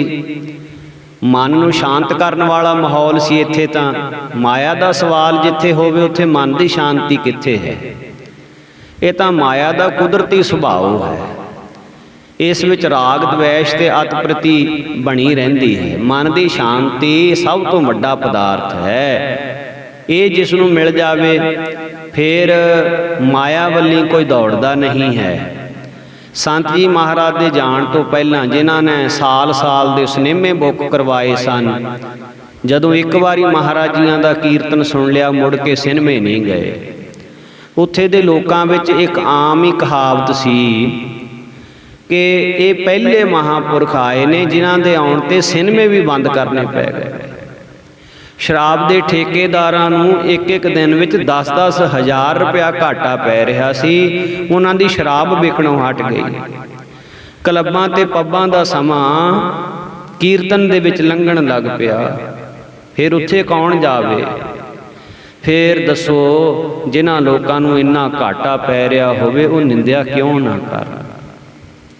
ਉਹਨਾਂ ਠੇਕੇ ਤੇ ਸਿਨੇਮੇ ਵਾਲਿਆਂ ਨੇ ਕੁਛ ਮਨਮੁਖਾਂ ਨੂੰ ਕੋਲੋਂ ਪੈਸੇ ਦੇ ਕੇ ਸ਼ਰਾਬ ਪਿਲਾ ਕੇ ਨਿੰਦਾ ਕਰਾਉਣੀ। ਇਸ ਪਾਸਿਓਂ ਲੋਕਾਂ ਦੇ ਮਨ ਫਿਰ ਜਾਣ, ਦੀਵਾਨਾਂ ਵਿੱਚ ਰੌਣਕ ਘਟ ਜਾਵੇ ਤੇ ਮਹਾਂਪੁਰਖ ਇੱਥੋਂ ਚਲੇ ਜਾਣ, ਸਾਡੀਆਂ ਦੁਕਾਨਾਂ ਫੇਰ ਚੱਲ ਪੈਣ। ਹੋਰ ਵੀ 2-4 ਜੁੰਡਲੀ ਦੇ ਯਾਰ ਮਿਲ ਗਏ, ਨਜਾਇਜ਼ ਹੀ ਬਕਵਾਸ ਕਰੀ ਜਾਇਆ ਕਰਨ। ਨੀਚ ਨੀਚਾਈ ਨਹਿ ਤਜੈ, ਜੇ ਪਾਵੈ ਸਤ ਸੰਗ, ਤੁਲਸੀ ਚੰਦਨ ਬਿਟ ਪਵਸ, ਬਿਖ ਨਹਿ ਤਜਤ ਭਜੰਗ। ਤੁਲਸੀ ਜੀ ਕਹਿੰਦੇ ਨੇ ਕਿ ਸਰਪ ਭਾਵੇਂ ਚੰਦਨ ਦੇ ਕੋਲ ਰਹਿੰਦਾ ਹੋਵੇ, ਲਪੇਟਾ ਮਾਰਿਆ ਹੋਵੇ ਚੰਦਨ ਨੂੰ, ਪਰ ਫਿਰ ਵੀ ਆਪਣਾ ਜ਼ਹਿਰੀਲਾ ਸੁਭਾਅ ਨਹੀਂ ਛੱਡਦਾ। ਕੋਸ਼ਿਸ਼ ਬੜੀ ਕੀਤੀ ਨਿੰਦਕ ਲੋਕਾਂ ਨੇ, ਮਹਾਂਪੁਰਖਾਂ ਦੇ ਪਰਥਾਏ ਬਹੁਤ ਤਰ੍ਹਾਂ ਦੀਆਂ ਗੱਲਾਂ ਕੀਤੀਆਂ, ਪਰ ਸੰਗਤ ਦੇ ਪ੍ਰੇਮੀਆਂ ਦੇ ਮਨਾਂ 'ਚ ਰੰਚਕ ਮਾਤਰ ਵੀ ਕੋਈ ਅਸਰ ਨਾ ਪਿਆ। ਬਲਕਿ ਕਈ ਵਾਰ ਸ਼ਰਧਾਲੂ ਪ੍ਰੇਮੀਆਂ ਦੀ ਕੁੱਟ ਖਾਣ ਤੋਂ ਵੀ ਇਹਨਾਂ ਨੇ ਆਪਣਾ ਆਪ ਭੱਜ ਕੇ ਬਚਾਇਆ। ਸੋ ਉਹਨਾਂ ਨੇ ਕਹਿਣਾ, ਤੁਸੀਂ ਸੰਤਾਂ ਦੀ ਨਿੰਦਿਆ ਕਰਦੇ ਹੋ, ਤੁਹਾਡੀ ਬੁਰੀ ਹਾਲਤ ਹੋਵੇਗੀ। ਬਾਣੀ ਵੀ ਕਹਿੰਦੀ ਹੈ, ਮਿਲ ਸਤ ਸੰਗਤ ਖੋਜ ਦਸਾਈ, ਵਿੱਚ ਸੰਗਤ ਹਰਿ ਪ੍ਰਭ ਵਸੈ ਜੀਓ। ਹੁਣ ਸੰਗਤ ਦੇ ਮੁਖ ਤੋਂ ਇਹ ਵਚਨ ਨਿਕਲ ਰਹੇ ਸੀ ਵੀ ਤੁਸੀਂ ਸਾਧੂਆਂ ਦੀ ਨਿੰਦਿਆ ਕਰਦੇ ਹੋ, ਤੁਹਾਨੂੰ ਬਹੁਤ ਬੁਰੀ ਹਾਲਤ ਤੁਹਾਡੀ ਹੋਏਗੀ। ਸੰਤਾਂ ਦੀ ਨਿੰਦਿਆ ਦਾ ਫਲ ਜ਼ਰੂਰ ਹੀ ਮਿਲਣਾ ਸੀ ਇਹਨਾਂ ਨੂੰ। ਫਿਰ ਇੱਕ ਜਲੰਧਰ ਜ਼ਿਲ੍ਹੇ ਦਾ ਅਮਰ ਸਿੰਘ ਪਲੰਬਰ ਦਾ ਕੰਮ ਕਰਦਾ ਸੀ, ਨਰੋਬੀ ਦੇ ਵਿੱਚ ਨਵੀਆਂ ਬਿਲਡਿੰਗਾਂ ਦੇ ਵਿੱਚ ਪਾਈਪ ਵਗੈਰਾ ਲਾਉਣ ਦਾ ਕੰਮ ਕਰਦਾ ਸੀ। ਨਰੋਬੀ ਦੇ ਦੀਵਾਨਾਂ ਦਾ ਇਕੱਠ ਦੇਖ ਕੇ ਇਹ ਵੀ ਸੰਤਾਂ ਦੀ ਨਿੰਦਿਆ ਕਰਨ ਲੱਗ ਪਿਆ। ਸੰਤ ਜੀ ਮਹਾਰਾਜ ਦੇ ਇੰਡੀਆ ਆਉਣ ਤੋਂ ਕੁਝ ਸਮਾਂ ਬਾਅਦ ਇਸ ਦਾ ਕੰਮ ਬਿਲਕੁਲ ਡਾਊਨ ਹੋ ਗਿਆ। ਰੋਟੀ ਤੋਂ ਵੀ ਤੜਫਦਾ, ਅਖੀਰ ਇਹ ਕੰਪਾਲੇ ਚਲਿਆ ਗਿਆ, ਉੱਥੇ ਵੀ ਨਾ ਕੰਮ ਚੱਲਿਆ। ਸ਼ਦਾਈਆਂ ਵਾਂਗ ਬਾਜ਼ਾਰਾਂ ਵਿੱਚ ਘੁੰਮਦਾ ਰਿਹਾ। ਅਖੀਰ ਨੀਮ ਪਾਗਲਾਂ ਦੀ ਹਾਲਤ ਵਿੱਚ ਉੱਥੇ ਦੇ ਵਸਨੀਕਾਂ ਦੇ ਨਾਲ ਝਗੜਾ ਕਰ ਬੈਠਾ। ਉਹਨਾਂ ਨੇ ਵੱਢ ਕੇ ਨਿੱਕੇ ਨਿੱਕੇ ਟੁਕੜੇ ਕਰ ਦਿੱਤੇ, ਲੁੱਛ ਲੁੱਛ ਕੇ ਮਰਿਆ। ਇਸੇ ਤਰ੍ਹਾਂ ਹੋਰ ਵੀ ਮਨਮੁਖ ਬੰਦਾ ਸੀ ਇੱਕ ਪ੍ਰੇਮ ਸਿੰਘ ਨਾਮ ਦਾ, ਆਪਣੇ ਆਪ ਨੂੰ ਕਵੀ ਅਖਵਾਉਂਦਾ ਸੀ। ਸੰਤ ਜੀ ਮਹਾਰਾਜ ਦੇ ਖਿਲਾਫ ਕਵਿਤਾ ਸਤਰਾਂ ਜੋੜ ਜੋੜ ਕੇ ਲਿਖ ਕੇ ਲੋਕਾਂ ਨੂੰ ਸੁਣਾਉਂਦਾ ਸੀ, ਮਹਾਰਾਜ ਜੀ ਦੀ ਨਿੰਦਿਆ ਦੀਆਂ। ਇਹਦੀ ਵਿਵਾਦ ਦੇ ਵਿੱਚ ਇਹੀ ਹਾਲਤ ਹੋਈ, ਮੂੰਹ ਵਿੰਗਾ ਹੋ ਗਿਆ, ਲਕਵੇ ਦੀ ਬਿਮਾਰੀ ਕਾਰਨ ਹਸਪਤਾਲ ਵਿੱਚ ਪਿਆ, ਤੜਫਦਾ ਰਿਹਾ ਬਹੁਤ ਸਮਾਂ।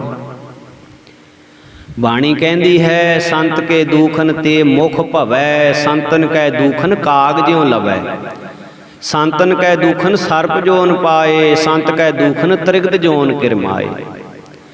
ਸੋ ਇਹ ਫਿਰ ਆਪਣੇ ਸੰਬੰਧੀਆਂ ਦੇ ਰਾਹੀਂ ਸੁਨੇਹੇ ਭੇਜੇ ਕਿ ਮੇਰੇ ਵੱਲੋਂ ਸੰਤਾਂ ਦੇ ਸ਼ਰਧਾਲੂ ਪ੍ਰੇਮੀਆਂ ਪਾਸ ਬੇਨਤੀ ਕਰੋ ਕਿ ਮੈਂ ਪੂਰਨ ਮਹਾਂਪੁਰਸ਼ਾਂ ਦੀ ਨਿੰਦਿਆ ਕਰਕੇ ਜਗਿਆਸੂਆਂ ਦੇ ਮਨਾਂ ਨੂੰ ਠੇਸ ਪਹੁੰਚਾਈ ਹੈ, ਮੈਨੂੰ ਬਖਸ਼ ਦੇਣ। ਪਰ ਉਹਦੀ ਹਾਲਤ ਦੇਖ ਕੇ ਕਿਸੇ ਨੂੰ ਤਰਸ ਨਾ ਆਵੇ। ਕੁਛ ਕਹਿ ਨੀਚ ਨਾ ਛੋੜ ਦੇ, ਭਲੋ ਨਾ ਵਾਕਾਂ ਸੰਗ, ਪਾਥਰ ਡਾਰੇ ਕੀਚ ਮੇ, ਉਛਲ ਬਿਗਾੜੇ ਅੰਗ।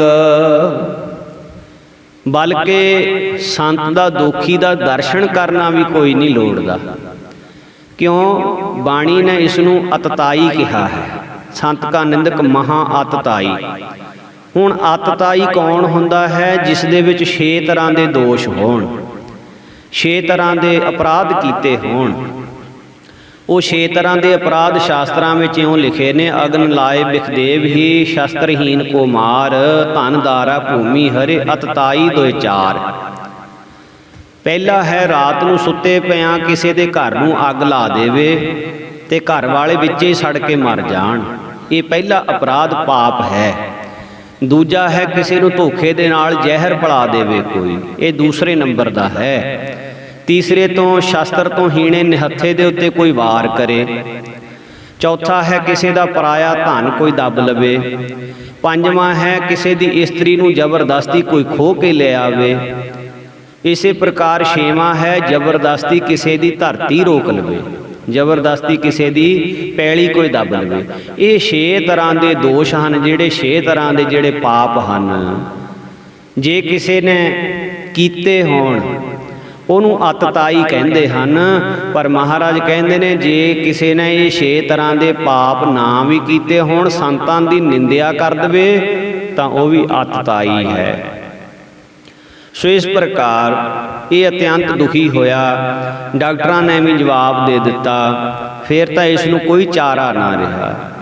ਬਾਰੰਬਾਰ ਪ੍ਰੇਮੀ ਸਿੱਖਾਂ ਕੋਲ ਆਪਣੇ ਵੱਲੋਂ ਬੇਨਤੀਆਂ ਭੇਜਿਆ ਕਰੇ। ਅਖੀਰ ਨੂੰ ਇਸ ਦੇ ਸੰਬੰਧੀਆਂ ਨੂੰ ਕਿਸੇ ਦਇਆਵਾਨ ਨੇ ਤਰੀਕਾ ਦੱਸਿਆ ਕਿ ਉਹ ਆਪਣੇ ਆਪ ਹੀ ਸਾਫ਼ ਹਿਰਦੇ ਦੇ ਨਾਲ ਅੰਤਰਮੁਖ ਹੋ ਕੇ ਜਿਸ ਮਹਾਂਪੁਰਖ ਦੀ ਨਿੰਦਿਆ ਕੀਤੀ ਹੈ ਉਸ ਮੂੰਹ ਦੇ ਨਾਲ ਉਹਨਾਂ ਦੇ ਅੱਗੇ ਆਪ ਹੀ ਬੇਨਤੀਆਂ ਕਰਿਆ ਕਰੇ। ਮਹਾਂਪੁਰਖ ਪਰਮੇਸ਼ਰ ਦਾ ਰੂਪ ਹੁੰਦੇ ਹਨ। ਜਿਵੇਂ ਪਰਮੇਸ਼ਰ ਸਾਰੀਆਂ ਥਾਵਾਂ 'ਤੇ ਵਿਆਪਕ ਹੈ, ਇੱਦਾਂ ਮਹਾਂਪੁਰਖ ਵੀ ਹਰ ਥਾਂ 'ਤੇ ਵਿਆਪਕ ਹਨ। ਜੇ ਤੇਰੇ ਦਿਲ ਦੀ ਸਫਾਈ ਹੋ ਗਈ ਤਾਂ ਉਹ ਤੈਨੂੰ ਜ਼ਰੂਰ ਬਖਸ਼ ਦੇਣਗੇ। ਉਸਨੇ ਫਿਰ ਇਸੇ ਤਰ੍ਹਾਂ ਕੀਤਾ, ਹਰ ਰੋਜ਼ ਆਪਣੀਆਂ ਬੇਨਤੀਆਂ ਕਰਿਆ ਕਰੇ। ਐਸੀ ਕਲਾ ਵਰਤੀ ਕਿ ਜਦੋਂ ਤੋਂ ਇਹ ਬੇਨਤੀਆਂ ਕਰਨ ਲੱਗਿਆ ਤਾਂ ਥੋੜ੍ਹੇ ਦਿਨਾਂ ਵਿੱਚ ਇਹਦਾ ਵਿੰਗਾ ਮੂੰਹ ਤਾਂ ਸਿੱਧਾ ਹੋ ਗਿਆ, ਪਰ ਹਾਲਤ ਬੁਰੀ ਰਹੀ। ਅਖੀਰ ਨੂੰ ਚੰਡੀਗੜ੍ਹ ਆ ਗਿਆ। ਇੱਥੇ ਵੀ ਕਿਸੇ ਨੇ ਨਾ ਪੁੱਛਿਆ। ਅੰਤ ਸਮੇਂ ਰੋਟੀ ਤੋਂ ਆਤੁਰ ਹੋ ਕੇ ਸੋ ਇਸ ਪ੍ਰਕਾਰ ਰੁਲ ਕੇ ਮਰਿਆ। ਪਰ ਮੰਦਭਾਗਾਂ ਕਰਕੇ ਮਹਾਂਪੁਰਖਾਂ ਦੇ ਅਸਥਾਨ 'ਤੇ ਜਾ ਕੇ ਭੁੱਲ ਨਾ ਬਖਸ਼ਾ ਸਕਿਆ, ਕਿਉਂਕਿ ਪਾਪੀ ਪੁਰਸ਼ ਦਾ ਜਿਹੜਾ ਹਿਰਦਾ ਹੈ ਉਹ ਪੱਥਰ ਤੋਂ ਵੀ ਸਖਤ ਹੁੰਦਾ ਹੈ। ਕਦੇ ਵੀ ਇਸ ਦੇ ਅੰਦਰ ਪ੍ਰਾਸ਼ਚਿਤ ਦਾ ਖਿਆਲ ਨਹੀਂ ਆਉਂਦਾ। ਹੇ ਪਾਹਨ ਗਰਬੇ ਕਹਾਂ ਹਉ ਹੀ ਕਠਨ ਅਪਾਰ, ਦੁਰਜਨ ਕੇ ਚਿਤ ਦੇਖੀਏ ਤੋ ਸੋ ਲੱਖ ਹਜ਼ਾਰ। ਕਿ ਹੇ ਪੱਥਰ ਤੂੰ ਕਾਹਦਾ ਹੰਕਾਰ ਕਰਦਾ ਹੈ ਵੀ ਤੂੰ ਸਖਤ ਹੈ। ਕਹਿੰਦੇ ਮੈਂ ਦੁਰਜਨ ਸਾਧੂ ਦੇ ਨਿੰਦਕ ਦਾ ਹਿਰਦਾ ਦੇਖਿਆ, ਉਹ ਤੇਰੇ ਨਾਲੋਂ ਲੱਖਾਂ ਹਜ਼ਾਰਾਂ ਗੁਣਾ ਜ਼ਿਆਦੇ ਸਖਤ ਹੈ, ਕਠਨ ਹੈ। ਇਸ ਤਰ੍ਹਾਂ ਇੱਕ ਹੋਰ ਗੋਪਾਲ ਸਿੰਘ ਨਾਮੀ ਫੋਟੋਗ੍ਰਾਫਰ, ਉਹ ਵੀ ਇਹਨਾਂ ਦੇ ਨਾਲ ਰਲ ਗਿਆ। ਕਰ ਕੁਸੰਗ ਸੁਖ ਚਾਹਤ ਹੈ ਤੁਲਸੀ ਯਹ ਅਫਸੋਸ, ਮਹਿਮਾ ਘਟੀ ਸਮੁੰਦਰ ਕੀ ਰਾਵਣ ਬਸੇ ਪੜੋਸ। ਦੁਸ਼ਟ ਚੌਂਕੜੀ ਸਦਾ ਕੂੜ ਕਮਾਵ ਹੈ, ਨਾ ਬੂਝਹਿ ਵਿਚਾਰੇ, ਨਿੰਦਾ ਦੁਸ਼ਟੀ ਤੇ ਕਿਨ ਫਲ ਪਾਇਆ, ਹਰਨਾਕਸ਼ ਨਖਹਿ ਬਿਦਾਰੇ। ਉਸ ਨੂੰ ਵੀ ਕੋਈ ਅਜਿਹਾ ਅਸਾਧ ਰੋਗ ਲੱਗਿਆ ਜੋ ਸਾਰੇ ਹਸਪਤਾਲਾਂ ਵਿੱਚ ਫਿਰਿਆ ਪਰ ਠੀਕ ਨਾ ਹੋਇਆ। ਬਾਣੀ ਕਹਿੰਦੀ ਹੈ ਸੰਤ ਕਾ ਦੋਖੀ ਸਦਾ ਸਹਿਕਾਈਐ, ਸੰਤ ਕਾ ਦੋਖੀ ਨਾ ਮਰੈ ਨਾ ਜੀਵਾਈਐ। ਅਖੀਰ ਨੂੰ ਇਹ ਵੀ ਇੰਡੀਆ ਆ ਗਿਆ। ਇੱਥੇ ਵੀ ਇਸੇ ਤਰ੍ਹਾਂ ਬਿਮਾਰ ਤੇ ਰੋਗੀ ਫਿਰਦਾ। ਹੋਰ ਵੀ ਬਹੁਤ ਸਾਰੇ ਨਿੰਦਕਾਂ ਦੀ ਬੁਰੀ ਹਾਲਤ ਤੇ ਦੁਰਦਸ਼ਾ ਹੋਈ। ਨਿੰਦਕਾਂ ਦੀ ਇਹੋ ਹੀ ਹਾਲਤ ਹੁੰਦੀ ਹੈ, ਕਿਉਂਕਿ ਨੀਚ ਕਰਮਾਂ ਦਾ ਫਲ ਇਹੋ ਹੀ ਮਿਲਦਾ ਹੈ। ਭਗਤ ਕਬੀਰ ਜੀ ਫਰਮਾਨ ਕਰਦੇ ਹਨ, ਕਬੀਰ ਨਿੰਦਕ ਮਤ ਮਰੈ ਜੀਵੈ ਆਦ ਜੁਗਾਦ, ਹਮ ਤੋ ਸਤਿਗੁਰ ਪਾਇਆ ਨਿੰਦਕ ਕੇ ਪ੍ਰਸਾਦ। ਕਬੀਰ ਮੇਰੇ ਸਾਧ ਕੀ ਨਿੰਦਾ ਕਰੋ ਮਤ ਕੋਏ, ਜੋ ਪੈ ਚਾਂਦ ਕਲੰਕ ਹੈ ਤਉ ਉਜਿਆਰੋ ਹੋਏ। ਪਰ ਮਹਾਂਪੁਰਸ਼ਾਂ ਦਾ ਮਨ ਤਾਂ ਹਮੇਸ਼ਾ ਸ਼ਾਂਤ ਰਹਿੰਦਾ ਹੈ। ਕਿਸੇ ਪ੍ਰਕਾਰ ਦਾ ਕਦੇ ਕੋਈ ਸ਼ਰਾਪ ਦਾ ਬਚਨ ਮਹਾਂਪੁਰਖਾਂ ਨੇ ਨਹੀਂ ਕਿਹਾ। ਨਿੰਦਾ ਕਰ ਹਰਨਾਕਸ਼ ਹੈ ਵੇਖੋ ਫਲ ਵੱਟੇ, ਲੰਕ ਲੁਟਾਈ ਰਾਵਣੈ ਮਸਤਕ 10 ਕੱਟੇ। ਕੰਸ ਗਿਆ ਸਣ ਲਸਕਰੈ ਸਭ ਦੈਤ ਸੰਘਟੇ, ਵੰਸ ਗਵਾਇਆ ਕੈਰਵਾਂ ਖੂਹਣ ਲੱਖ ਫੱਟੇ। ਦੰਤ ਬਕਤਰ ਸਿਸ ਪਾਲ ਦੇ ਦੰਦ ਹੋਏ ਖੱਟੇ, ਨਿੰਦਾ ਕੋਏ ਨਾ ਸਿਜਿਓ ਇਉਂ ਵੇਦ ਉਗਟੇ। ਦੁਰਵਾਸੇ ਨੇ ਸ਼ਰਾਪ ਦੇ ਯਾਦਵ ਸਭ ਤੱਟੇ। ਨਿੰਦਿਆ ਕਰਨ ਦੇ ਨਾਲ ਕਿਸੇ ਨੂੰ ਕਦੇ ਕੋਈ ਚੰਗਾ ਫਲ ਪ੍ਰਾਪਤ ਨਹੀਂ ਹੋਇਆ। ਮਹਾਂਪੁਰਖ ਇਸੇ ਪ੍ਰਕਾਰ ਸੋ ਅਫਰੀਕਾ ਦੀ ਧਰਤੀ ਤੇ ਨੈਰੋਬੀ ਸ਼ਹਿਰ 6 ਮਹੀਨੇ ਰੁਕੇ। ਪ੍ਰੇਮੀਆਂ ਤੇ ਬਖਸ਼ਿਸ਼ਾਂ ਕੀਤੀਆਂ, ਬੇਅੰਤ ਘਰਾਂ ਵਿੱਚ ਚਰਨ ਪਾਏ, ਅੰਮ੍ਰਿਤ ਪ੍ਰਚਾਰ ਕੀਤਾ। ਮਹਾਰਾਜ ਜੀ ਆਪ ਵੀ ਪੰਜਾਂ ਪਿਆਰਿਆਂ ਵਿੱਚ ਸ਼ਾਮਲ ਹੁੰਦੇ ਸਨ। 500 ਪ੍ਰਾਣੀਆਂ ਨੇ ਨੈਰੋਬੀ ਦੇ ਦੀਵਾਨਾਂ ਸਮੇਂ ਅੰਮ੍ਰਿਤਪਾਨ ਕੀਤਾ ਸੀ। ਸੋ ਉਸ ਤੋਂ ਬਾਅਦ ਸਰਦਾਰ ਨਰਿੰਦਰ ਸਿੰਘ ਬੁਟਾਰੀ ਪਿੰਡ ਦਾ, ਉਹਨੇ ਬੇਨਤੀਆਂ ਕਰਕੇ ਮਹਾਰਾਜ ਜੀਆਂ ਨੂੰ ਨਕੋਰੋ ਸ਼ਹਿਰ ਵਾਸਤੇ ਸਮਾਂ ਲੈ ਲਿਆ। ਨਕੋਰੋ ਹੀ ਰਹਿੰਦੇ ਸਨ ਉਹ ਵੀ, ਨੈਰੋਬੀ ਤੋਂ ਤਕਰੀਬਨ 100 ਮੀਲ ਦੀ ਦੂਰੀ 'ਤੇ। ਤਕਰੀਬਨ 1,500 ਸਿੱਖ ਵਸੋਂ ਵਾਲਾ ਸ਼ਹਿਰ ਹੈ ਇਹ। ਸੋ ਇਹ ਸੰਗਤਾਂ ਦੇ ਭਲੇ ਲਈ ਹਜ਼ੂਰ ਨੂੰ ਬੇਨਤੀਆਂ ਕਰਕੇ ਉੱਥੇ ਲੈ ਗਏ। ਰੂਹਾਨੀ ਮਾਰਗ ਤੋਂ ਭੁੱਲ ਚੁੱਕੇ ਜੀਵਾਂ ਨੇ ਮਹਾਰਾਜ ਜੀਆਂ ਦਾ ਮਨੋਹਰ ਸਰਲ ਵਿਆਖਿਆ ਵਾਲਾ ਕੀਰਤਨ ਵਿਖਿਆਨ ਸੁਣ ਕੇ ਅਨੇਕਾਂ ਨੇ ਆਪਣਾ ਜੀਵਨ ਰਾਹ ਬਦਲ ਕੇ ਅੰਮ੍ਰਿਤਪਾਨ ਕਰਕੇ ਬੁਰਾਈਆਂ ਤੋਂ ਛੁਟਕਾਰਾ ਪਾਇਆ। ਨਾਮ ਬਾਣੀ ਸੇਵਾ ਸਿਮਰਨ ਜੀਵਨ ਦਾ ਆਧਾਰ ਬਣਾ ਲਿਆ। ਸੋ ਇਸੇ ਪ੍ਰਕਾਰ ਇੱਥੇ ਹੋਰ ਕਈ ਪ੍ਰੇਮੀਆਂ ਨੂੰ ਤੰਦਰੁਸਤੀਆਂ ਵੀ ਮਿਲੀਆਂ, ਗੁਰੂ ਘਰ ਪ੍ਰਤੀ ਪ੍ਰੇਮ ਵੀ ਬਣਿਆ। ਭਾਈ ਰਾਮ ਸਿੰਘ ਦੇ ਘਰ ਅਖੰਡ ਪਾਠ ਸਾਹਿਬ ਵੀ ਮਹਾਰਾਜ ਜੀਆਂ ਨੇ ਕੀਤਾ।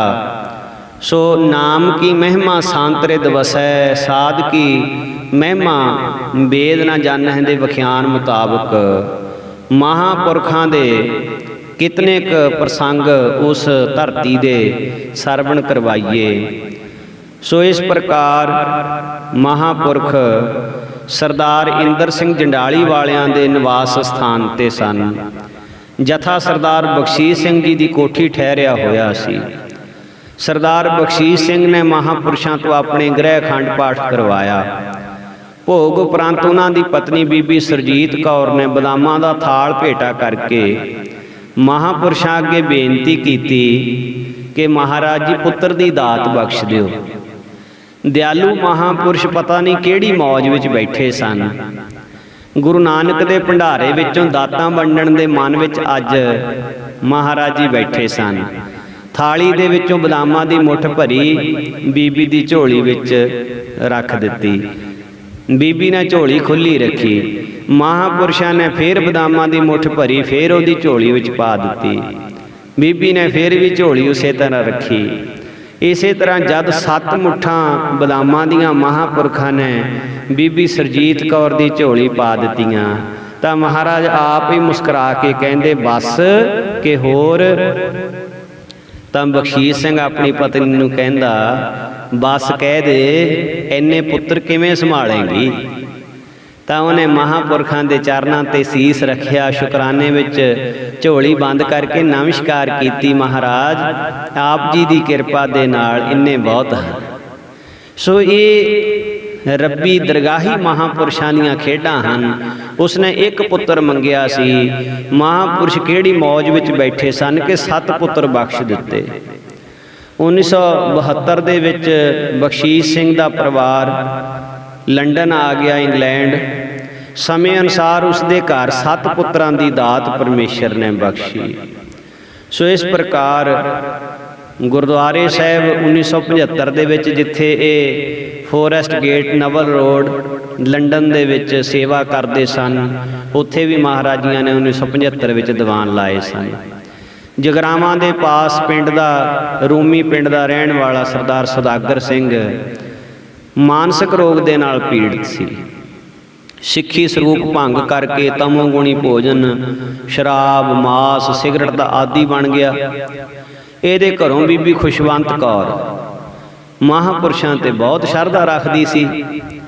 ਰਾਮ ਤੇ ਸੰਤ ਵਿੱਚ ਕੋਈ ਭੇਦ ਨਹੀਂ ਸੀ ਜਾਣਦੀ। ਇਹਨਾਂ ਦਾ ਪੁੱਤਰ ਵੀ ਬਿਮਾਰ ਸੀ। ਸੋ ਡਾਕਟਰੀ ਇਲਾਜ ਕੁਝ ਆਰਾਮ ਨਾ ਦੇ ਸਕੇ। ਪੁੱਤਰ ਦੇ ਸਵਾਸ ਪੂਰੇ ਹੋ ਗਏ, ਪਰ ਇਹ ਬੀਬੀ ਦੋਵੇਂ ਹੱਥ ਜੋੜੀ ਮਹਾਂਪੁਰਸ਼ਾਂ ਦੇ ਬਚਨ ਪ੍ਰਭ ਭਾਵੈ ਬਿਨ ਸਾਸ ਤੇ ਰਾਖੈ ਦੇ ਅਟਲ ਨਿਸ਼ਚੇ ਅਨੁਸਾਰ ਬੇਨਤੀ ਕਰਕੇ ਆਪਣੇ ਪੁੱਤਰ ਲਈ ਪ੍ਰਾਣਾਂ ਦਾ ਦਾਨ ਮੰਗ ਰਹੀ ਸੀ। ਜਿਵੇਂ ਇਸ ਦੇ ਪੁੱਤਰ ਦੇ ਵਿੱਚ ਮਰੇ ਪਏ ਵਿੱਚ ਪ੍ਰਾਣ ਪੈ ਗਏ, ਬਿਲਕੁਲ ਇਹਦਾ ਬੱਚਾ ਤੰਦਰੁਸਤ ਹੋ ਗਿਆ। ਜਦ ਆਪਣੇ ਪੁੱਤਰ ਨੂੰ ਮਰੇ ਹੋਏ ਨੂੰ ਜੀਂਦਾ ਹੋਇਆ ਸੁਦਾਗਰ ਸਿੰਘ ਨੇ ਦੇਖਿਆ ਤਾਂ ਸੁਦਾਗਰ ਸਿੰਘ ਦੀ ਵੀ ਸ਼ਰਧਾ ਜਾਗੀ। ਇਹ ਸਾਰੇ ਹੀ ਪਰਿਵਾਰ ਸਮੇਤ ਮਹਾਂਪੁਰਸ਼ਾਂ ਦੀ ਸ਼ਰਨ ਵਿੱਚ ਪੁੱਜ ਗਏ। ਸੁਦਾਗਰ ਸਿੰਘ ਦਰਸ਼ਨਾਂ ਦੇ ਪ੍ਰਭਾਵ ਕਰਕੇ ਕੁਝ ਪਰਮਾਰਥ ਵੱਲ ਜਾਗਿਆ। ਆਪਣੀਆਂ ਕਮਜ਼ੋਰੀਆਂ ਇਸ ਨੂੰ ਮਹਾਂਪੁਰਸ਼ਾਂ ਦੇ ਚਰਨਾਂ ਵਿੱਚ ਬੈਠੇ ਨੂੰ ਦਿਸਣ ਲੱਗੀਆਂ। ਚਰਨਾਂ ਤੇ ਢਹਿ ਕੇ ਸਿੱਖੀ ਦਾ ਦਾਨ ਮੰਗਿਆ ਤੇ ਆਪਣੀ ਅੰਦਰਲੀ ਹਾਲਤ ਦੱਸੀ। ਮਹਾਂਪੁਰਸ਼ਾਂ ਨੇ ਗੁਰੂ ਨਾਨਕ ਦੀ ਸਿੱਖੀ ਧਾਰਨ ਕਰਨ ਦਾ ਉਪਦੇਸ਼ ਕੀਤਾ। ਅੰਮ੍ਰਿਤ ਛਕ ਕੇ ਸੁਦਾਗਰ ਸਿੰਘ ਸੱਜ ਗਿਆ ਅਤੇ ਮਾਨਸਿਕ ਰੋਗ ਤੋਂ ਵੀ ਛੁਟਕਾਰਾ ਹੋ ਗਿਆ। फिर इन्हें बेनती करके महापुरुषों के बस्तर जोड़े समेत बेनती करके मंगने कीते। अपने घर विच सत्कार वजों इसने संभाले रख लए। इसे तरह एक होर प्रेमी मग्घर सिंह, उस दे उत्ते भी बेअंत बख्शिशां होईयां, पुत्र दी दात प्राप्त होई। सो इस प्रकार सब तो पहला हजूर अफ्रीका दे विच मवासे गए सन। इत्थे सिख वसों तकरीबन 1000 के करीब सी। मवासे तो नरोबी 300 मील है। इत्थे सिख वसों 25,000 के लगभग है। नरोबी तो नकोरो 100 मील दूर। इत्थे 1000-1500 की आबादी है। नकोरो तो एल्डोरेट उत्थे संगत लै गई जो 100 मील है। इत्थे भी सिखां की आबादी 2000 के करीब सी। सारे गुरु दे प्रेमी ते संत सेवी सन। दीवानां दे विच बिना नागा हाजरी भरते रहे। आखिरी दिन अमृत प्रचार हुंदा, बेअंत प्रेमी गुरु के सिंह सज गए। एल्डोरेट तो कसुम्मू 100 मील दूर है। इत्थे भी कई दीवान लाए, प्रेमियां दे घरी चरण पाए ते अमृत प्रचार करिया। कसुम्मू तो जेंजों आ गए। इत्थे सिख वसों तकरीबन 5000 के लगभग है। सो कसुम्मू तो जेंजों 300 मील की दूरी है। इत्थे इंदर सिंह गिल दी कोठी महापुरुष रहे जो कुहाड़े दे लागे जंडाली पिंड दा। इत्थे इसका बहुत वड्डा कारोबार, कई शहरां दे विच लकड़ी दे ठेके, गन्ने दीयां मिल्लां सन। इहने बड़े प्रेम नाल सेवा कीती। सो फिर कंपाले महापुरुष आए। सो इस तरह दे नाल बेअंत थावां दे उत्ते महापुरुषां ने दीवान सजाए। जदों आप जी नूं अफ्रीका की धरती ते भाग लाउंदियां तकरीबन 1 साल के लगभग समा हो गया, तां इंडिया वासी प्रेमियां दा मन दर्शनां वास्ते बहुत काहला पैण लग पिया। इतना लम्मा विछोड़ा झलना बड़ा औखा सी। प्रेमियां ने बहुत सारियां विरागमई चिट्ठियां पत्रकां लिख के महापुरखां नूं भेजियां, जिन्हां विच विछोड़े की वेदना ते दीदार की इच्छा प्रगट हो रही सी। इस गल नूं दिलां दे दर्दी बिना कौन जाने, मन की बिरथा मन ही जाने, अवर के जाने को पीर भरैया। भावें नाल दे जिन्ने सिंह सन जथे वाले हुक्म दे विच बज्झे, रजा विच राजी, अते जिवें मांदरी ने मंत्र नाल वसीकार कीता होवे, इस तरह नाल प्रसन्न चित्त महापुरखां दे हुक्म दे विच रह रहे सन। पर कई कुछ श्रद्धालुआं ने इन्हां नूं भी बिने पत्रकां लिखियां कि तुसीं संत जी महाराज कोल वापस आउण वास्ते बेनती करो। इन्हां नूं भी अपने वतन दे वीरां दीयां अरदासां दा दृश सामने आ गया, क्योंकि अपना देश पंजाब दी भागां भरी धरती, रिशियां मुनियां संतां भगतां दे अवतारां दी जन्म भूमि ये कदे किसी नूं भुलदी नहीं है। सवेर दे बाहर गए पंछी आलणे वालों ते पशु अपने घरां नूं दौड़दे हन।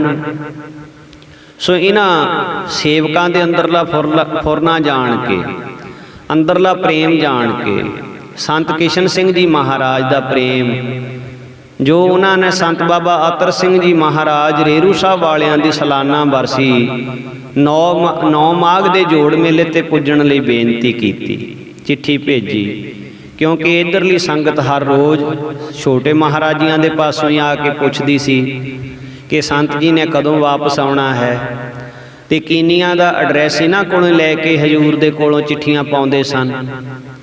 सो इन्हां महापुरखां दा भी अंतरीब टैलीफोन अंदरों तारां खड़क गईयां और चिट्ठी भी पत्रका भी भेजी, ते संगत दी परालब्ध ने हर समय अफुर रहण वाले हिरदे दे विच भी वापस आउण दा फुरना पैदा कर दिता।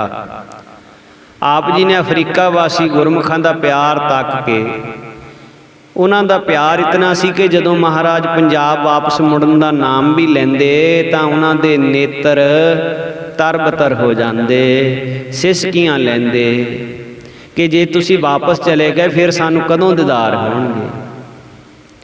नाल दे ਸਿੰਘਾਂ ਨੂੰ महापुरखा ने समुद्री जहाज ते भेजिया, ते आप महाराज जी एयरपोर्ट ते नाल आए प्रेमियां नूं धीरज बख्श के ਉਪਦੇਸ਼ ਬਖਸ਼ਿਆ ਕਿ ਹਰ ਸਮੇਂ ਨਾਮ ਦੇ ਵਿੱਚ ਲਿਵ ਲਾਈ ਰੱਖੋ।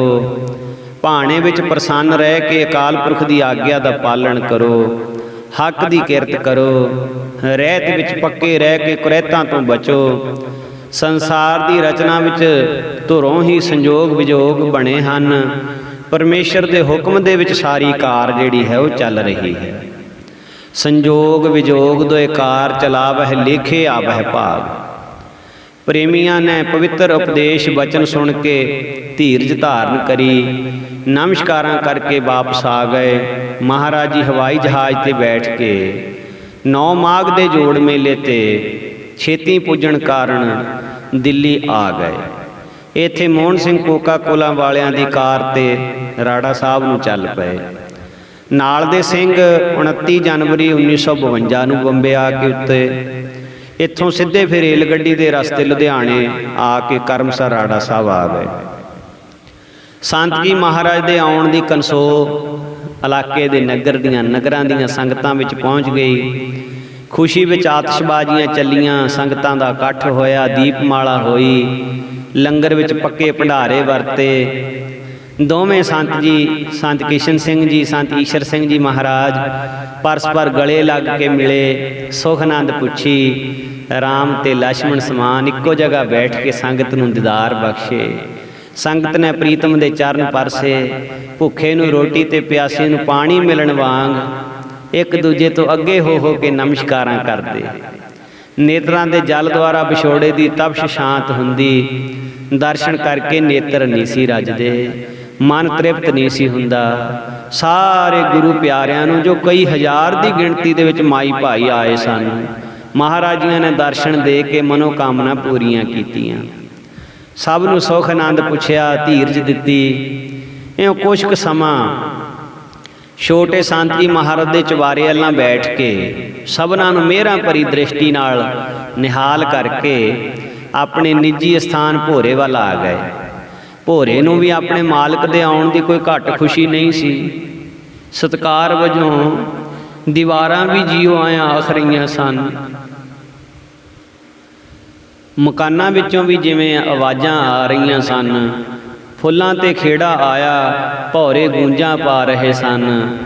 ਰਾਤ ਦੀ ਰਾਣੀ ਨੇ ਖੁਸ਼ਬੂ ਦਿੱਤੀ ਹੋਈ ਸੀ। ਵਾਹ ਵਾਹ ਵਾਹ ਵਾਹ ਤੇਰੀ ਉਪਮਾ ਤੋਹੇ ਬਣ ਆਵੈ।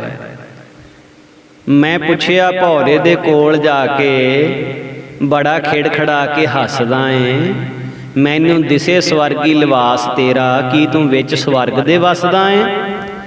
ਹੱਸ ਹੱਸ ਕੇ ਇੱਕ ਦੀਵਾਰ ਬੋਲੀ, ਦਿਨ ਆਇਆ ਅੱਜ ਖੁਸ਼ੀ ਮਨਾਉਣ ਵਾਲਾ। ਮੇਰੇ ਵਿੱਚ ਉਹ ਸ਼ਹਿਨਸ਼ਾਹ ਆ ਵਸਿਆ ਜਿਹੜਾ ਲੱਖਾਂ ਸਵਰਗ ਬਣਾਉਣ ਵਾਲਾ। ਮੈਂ ਹੱਸਦਾ ਹਾਂ, ਹੱਸੇ ਸਭ ਦੁਨੀਆ। ਕਿਸੇ ਪਿਆਰੇ ਪ੍ਰੀਤਮ ਦੇ ਪਿਆਰ ਦੇ ਵਿੱਚ ਕੋਨਾ ਕੋਨਾ ਪਿਆ ਅੱਜ ਹੱਸਦਾ ਏ। ਅਤੀ ਸੀਰ ਹੈ ਉਹਦੇ ਦੀਦਾਰ ਦੇ ਵਿੱਚ। ਇਸ ਪ੍ਰਕਾਰ ਮਹਾਂਪੁਰਖਾਂ ਦੇ ਆਉਣ ਦੇ ਨਾਲ ਸੋ ਜਿੱਥੇ ਇਲਾਕੇ ਦੀਆਂ ਸੰਗਤਾਂ ਦੇ ਵਿੱਚ ਖੇੜਾ ਹੈ, ਉੱਥੇ ਅਸਥਾਨ ਦੇ ਰਹਿਣ ਵਾਲੇ ਪ੍ਰੇਮੀਆਂ ਦੇ ਹਿਰਦਿਆਂ ਦੇ ਵਿੱਚ ਬਹੁਤ ਖੇੜਾ ਹੈ। ਭਾਵੇਂ ਛੋਟੇ ਸੰਤ ਜੀ ਮਹਾਰਾਜ ਸੰਤ ਕਿਸ਼ਨ ਸਿੰਘ ਜੀ ਬਹੁਤ ਸੁਚੱਜਾ ਪ੍ਰਬੰਧ ਚਲਾ ਰਹੇ ਸਨ। ਸਭਨਾਂ ਨੂੰ ਭਜਨ ਪਾਠ ਨਾਮ ਬਾਣੀ ਨਾਲ ਉਸੇ ਤਰ੍ਹਾਂ ਜੋੜ ਰਹੇ ਸਨ, ਪਰ ਸੰਤ ਈਸ਼ਰ ਸਿੰਘ ਜੀ ਮਹਾਰਾਜ ਜੀਆਂ ਦੀ ਘਾਟ, ਉਹਨਾਂ ਦੀ ਕਮੀ ਜੋ ਰੜਕ ਰਹੀ ਸੀ, ਅੱਜ ਪੂਰੀ ਹੋਈ। ਸੋ ਇਸ ਪ੍ਰਕਾਰ ਮਹਾਂਪੁਰਖਾਂ ਦਾ ਇੱਕ ਹਮਜਮਾਤੀ ਸਰਦਾਰ ਭਗਤ ਸਿੰਘ, ਜੋ ਕਿ ਸੇਠ ਮਿੱਢੂ ਮੱਲ, ਜੋ ਬਠਿੰਡੇ ਦਾ ਇਨਕਮ ਟੈਕਸ ਅਫੀਸਰ ਸੀ, ਇਹਦੇ ਨਾਲ ਡਰਾਈਵਰੀ ਕਰਦਾ ਸੀ। ਸੋ ਇਸ ਨੇ ਪ੍ਰੇਰਨਾ ਦੇ ਕੇ ਸੰਤ ਜੀ ਮਹਾਰਾਜ ਜੀਆਂ ਦੇ ਦਰਸ਼ਨ ਕਰਨ ਵਾਸਤੇ ਕਰਮਸਰ ਦੇ ਕੋਲੋਂ ਲੰਘਣਾ ਸੀ ਤੇ ਦਰਸ਼ਨ ਕਰਨ ਵਾਸਤੇ ਉੱਥੇ ਰੋਕ ਲਿਆ। ਹੁਣ ਉਹ ਇੱਕ ਅਫਸਰ, ਉਹ ਵੀ ਇਨਕਮ ਟੈਕਸ ਦਾ, ਤੇ ਉਦੋਂ ਅੱਗੇ ਸੋ ਪੜ੍ਹਿਆ ਲਿਖਿਆ ਬੰਦਾ, ਉਹਦੇ ਮਨ ਵਿੱਚ ਕਾਹਲ ਸੀ ਕਿ ਛੇਤੀ ਚੱਲੀਏ ਛੇਤੀ ਚੱਲੀਏ। ਦੂਰੀ ਦਾ ਸਫ਼ਰ ਹੋਣ ਕਰਕੇ ਮਹਾਂਪੁਰਸ਼ਾਂ ਨੇ ਆਪਣੇ ਦਸਤੇ ਮੁਬਾਰਕ ਰਾਹੀਂ ਇਹਨਾਂ ਨੂੰ ਪ੍ਰਸ਼ਾਦ ਦਿੱਤਾ। ਸੇਠ ਮਿੱਢੂ ਮੱਲ ਕਹਿਣ ਲੱਗਾ ਕਿ ਸਾਨੂੰ ਹੁਣ ਆਗਿਆ ਦਿਓ, ਤਾਂ ਮਹਾਂਪੁਰਖਾਂ ਨੇ ਸੁਤੇ ਸੇਧੀ ਕਹਿ ਦਿੱਤਾ ਕਿ ਅੱਜ ਰਾਤ ਤੁਸੀਂ ਇੱਥੇ ਠਹਿਰੋ, ਅੱਜ ਨਾ ਜਾਓ। ਮਾਇਆ ਧਾਰੀ ਅਪਸਰੀ ਮਦ, ਹੁਣ ਇਹਨੂੰ ਕੀ ਪਤਾ ਵੀ ਮਹਾਂਪੁਰਸ਼ਾਂ ਦੇ ਬਚਨ ਕੀ ਹੁੰਦੇ ਆ ਤੇ ਮਹਾਂਪੁਰਸ਼ਾਂ ਨੇ ਕਿਉਂ ਬਚਨ ਕੀਤਾ ਹੈ, ਕੀ ਭੇਦ ਹੈ ਵਿੱਚ। ਇਹਨੇ ਬਚਨ ਨਾ ਮੰਨਿਆ। ਭਗਤ ਸਿੰਘ ਨੇ ਕਿਹਾ ਵੀ ਕਿ ਸੇਠ ਜੀ, ਜੇ ਮਹਾਰਾਜ ਜੀਆਂ ਨੇ ਕਿਹਾ ਹੈ ਤਾਂ ਸਾਨੂੰ ਰੁਕ ਜਾਣਾ ਚਾਹੀਦਾ ਹੈ, ਪਰ ਇਹਨੇ ਇੱਕ ਨਾ ਮੰਨੀ। ਸੋ ਕਾਰ ਦੇ ਵਿੱਚ ਬੈਠ ਕੇ ਅਜੇ ਥੋੜ੍ਹੀ ਦੂਰ ਹੀ ਗਏ ਸਨ ਕਿ ਸੇਠ ਆਪਣੇ ਮੂੰਹੋਂ ਸੰਤ ਜੀ ਮਹਾਰਾਜ ਦੇ ਪ੍ਰਤੀ ਅਸ਼ਰਧਾ ਦੇ ਬਚਨ ਕਰਨ ਲੱਗ ਪਿਆ। ਭਾਵੇਂ ਕਿ ਸੰਤ ਜੀ ਮਹਾਰਾਜ ਨੇ ਬਹੁਤ ਸਤਿਕਾਰ ਕੀਤਾ ਸੀ, ਇਹਨਾਂ ਦਾ ਬਹੁਤ ਪਿਆਰ ਬਖਸ਼ਿਆ ਸੀ, ਪਰ ਮਾਇਆ ਦੇ ਮਦ ਦੇ ਵਿੱਚ ਸੇਠ ਸੰਤ ਜੀ ਮਹਾਰਾਜ ਦੇ ਖਿਲਾਫ ਕਈ ਤਰ੍ਹਾਂ ਦੀਆਂ ਗੱਲਾਂ ਕਰਨ ਲੱਗ ਪਿਆ।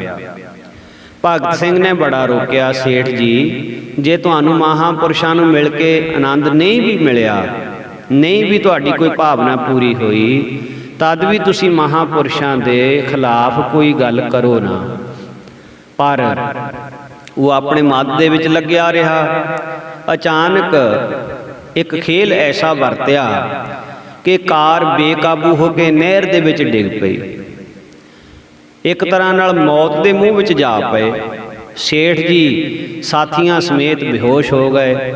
ਪਰਮੇਸ਼ਰ ਦੇ ਪ੍ਰੇਰੇ ਹੋਏ ਕੁਝ ਉਪਕਾਰੀ ਸਿੱਖ ਕੰਢੇ ਤੇ ਪੁੱਜੇ। ਫਰਵਰੀ ਦੇ ਮਹੀਨੇ ਠੰਡੇ ਪਾਣੀ ਦੀ ਪਰਵਾਹ ਨਾ ਕਰਦਿਆਂ ਕਾਰ ਦੇ ਦਰਵਾਜ਼ੇ ਖੋਲ੍ਹ ਕੇ ਧੂ ਕੇ ਬਾਹਰ ਕੱਢਿਆ, ਸੁੱਕੇ ਬਸਤਰਾਂ ਤੇ ਲਟਾਇਆ।